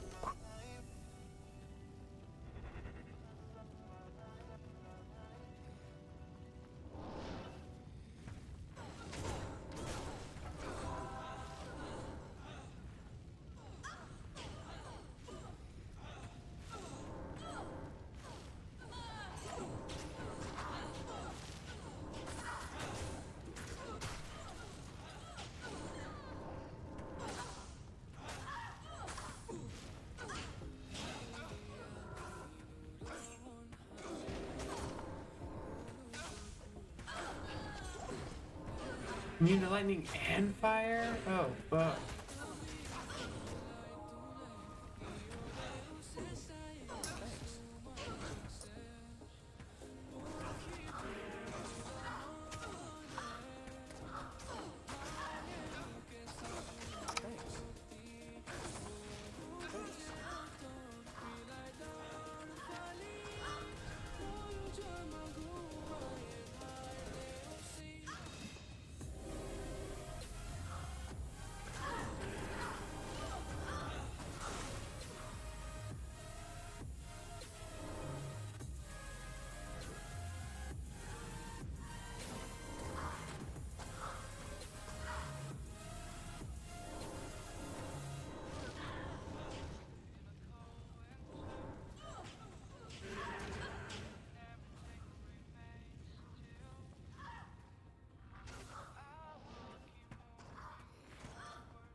The sisterhood welcomes you.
You think you can do these things, but you just can't, Nemo. You just can't.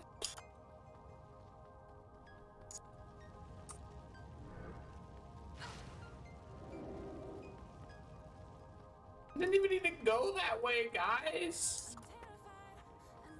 Dude, fuck these archer bitches.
Ooh.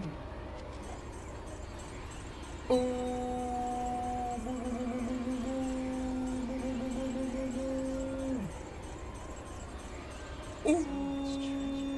almost covers the stench.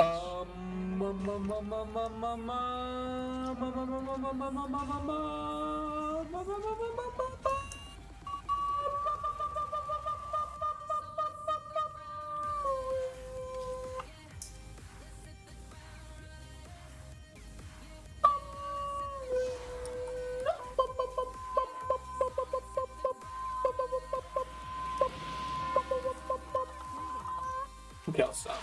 That was great though, huh? It was almost so fucking annoying. God damn it, Fatty, shut the fuck up! Scared. Hit the ground running. Where's go? It's so dangerous to store that kind of shit on that page, bro. Just don't do it. Put it right there. I can't carry it anymore.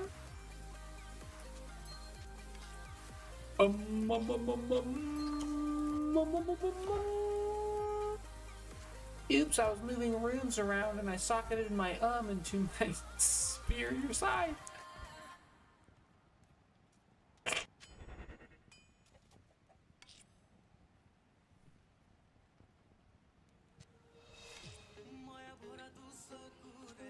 It's blocked, kid. It's blocked. Don't let him lie to you. It's blocked. Kid. Kid Max blocked.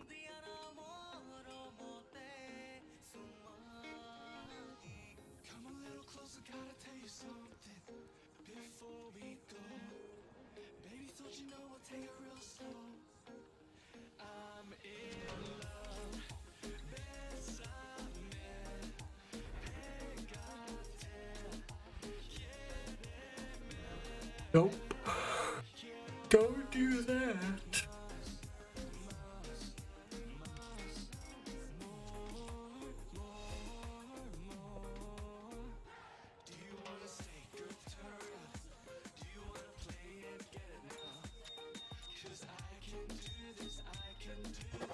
All night. Yeah, move it to the left. Yeah, move it to the right.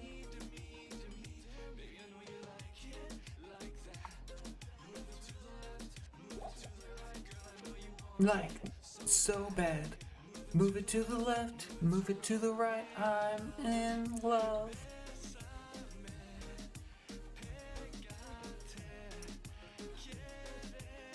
Carrie Mayo. Moss. Moss. Moss. Moss.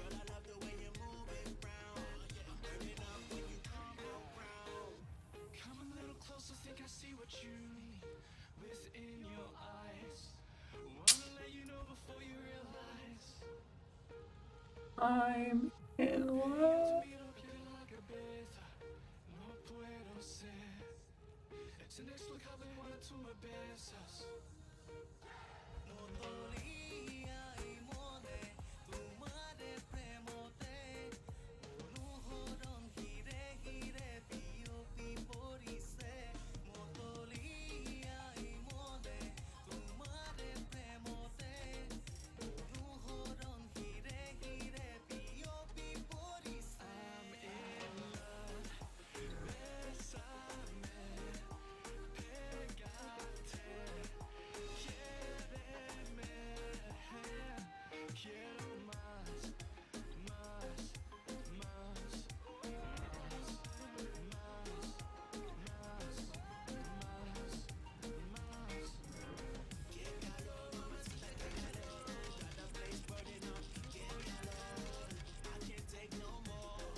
Shale, Thul,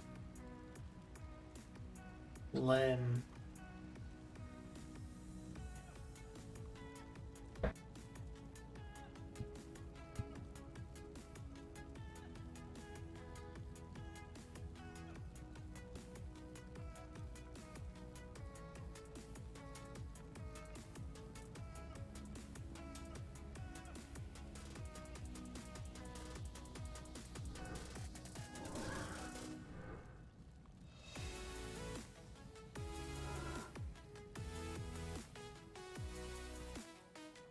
Oh, it's 10 o'clock. Okay, we just killed Countess. We got our rune. We just kind of like cleared out our stash. We're gonna swap some characters real quick, our alts, and we're gonna clear out the rest of our stash. But I'm gonna call it. I feel like mentally drained after the talk, like podcast stream. There's just a lot. I'm not used to talking that much. Or thinking that much, really. Silly to say, but is the truth. Took a lot out of me, so I'm gonna quickly wrap things up here. I think we're making pretty good progress on the hardcore assassin. I want to kill Bale, preferably before the weekend. If not, I'm not gonna push it. I think that's fine. I know we're probably gonna hopefully get a little more details on who's all interested and what the game plan is this weekend for starting some like practice stuff. What else do we need to grab? Chipped and some other stuff. Yeah, so I'm excited to see what that does. I think also getting some more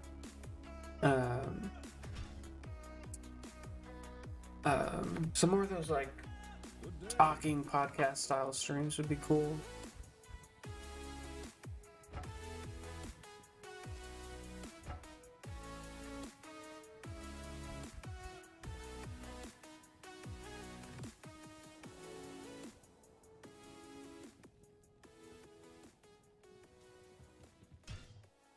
But yeah, I think we'll keep expanding our streamer experiences. We'll get a lot more different stuff going on. It's not always just got to be me sitting here playing games. And I love bringing on, some of the friends in Discord and getting that conversation going and just putting that out there. Maybe even people will see it on YouTube and be like, hell yeah, this is cool. We should also plan for a ladder thing, Bobber, and just get that conversation going amongst everybody of like, what is the real plan, right? We're like grinding this game, we're practicing the game, we're doing shit in the game. Like, what's it all for? What does it mean? Double rainbow.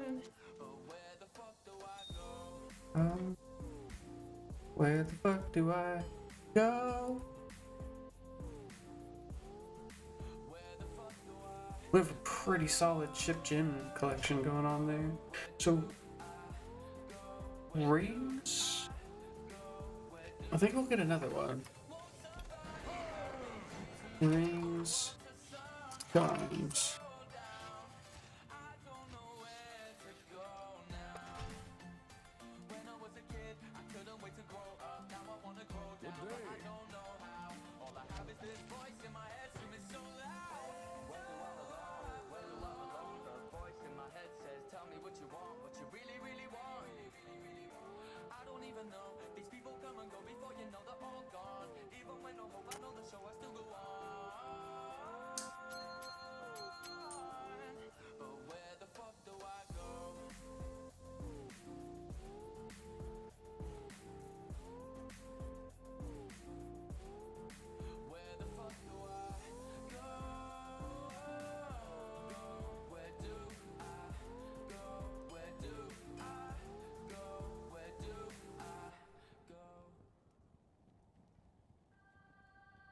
Good day.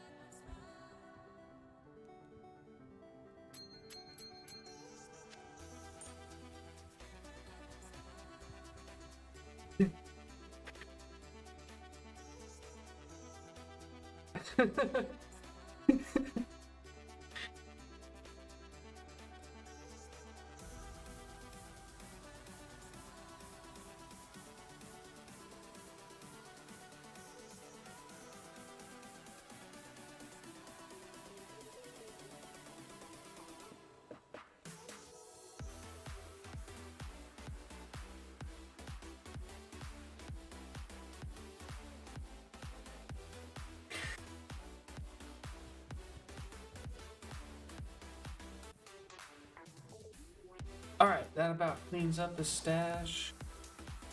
So, no, we were gonna jump on uniques and sets, right? Unique and sets, I'm really gonna need to do research on which ones are worth keeping and which ones aren't. Because it gets out of control so fast. Like Frostburns, Tarnhelm, Immortal Kings, like, I don't know, that. I just don't know what's good and what's not, so I guess just... Wait, we have a character called Sockets, and yet we put that there. Okay, we're gonna fix one more thing. I lied, we're not completely done yet.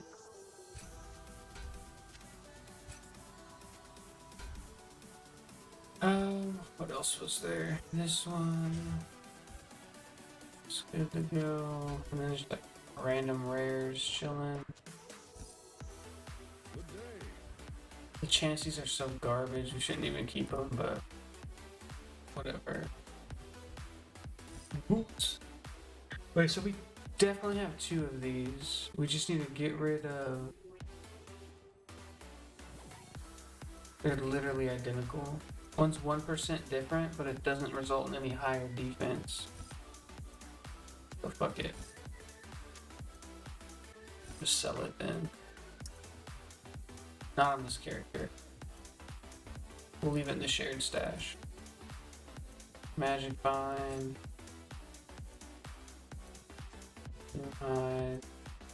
Also Magic Bind? No, Javelin shit.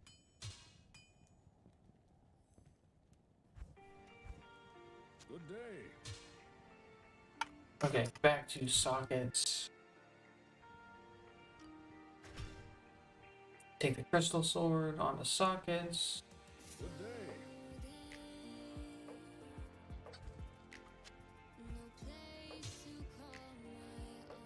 Cool. Alright. Anyway, have a good night. Thanks for hanging out. Hopefully a lot of people enjoyed the stream tonight. Some of your talk stuff maybe was boring. I don't know, but I had fun. I like talking games. I like talking games just as much as I like playing games, I think. And I don't get a lot of talking, you know, in like I used to. There used to, I mean, like I remember League, we would have like full on like a post game like fucking like really hard combos and shit. Have a good one, Sinador. Hey, I want to get you in on one of these talk show podcast episodes. I think especially if you're gonna run the Sork, I kind of want to get you and Grim in on the next one and do like the Sork Pally look if you guys are doing those roles. But regardless, I want to get you guys in to talk whatever you guys want to talk about. Not based on your character, but based on you guys as people. I think it'd be fun. I don't want to redo the same talking points. So I'd kind of like to get some feedback from y'all on like if you're interested, awesome. And you know what you guys would kind of where you guys would want to take the conversation. Which I think maybe that's what we should do is like I'll come up with some talking points and then we'll just leave it open ended of like, all right, now you guys hit me with your shit and. Yeah, anyway, we'll do like game talk. Fatty game talk. I don't know. Anyway, peace.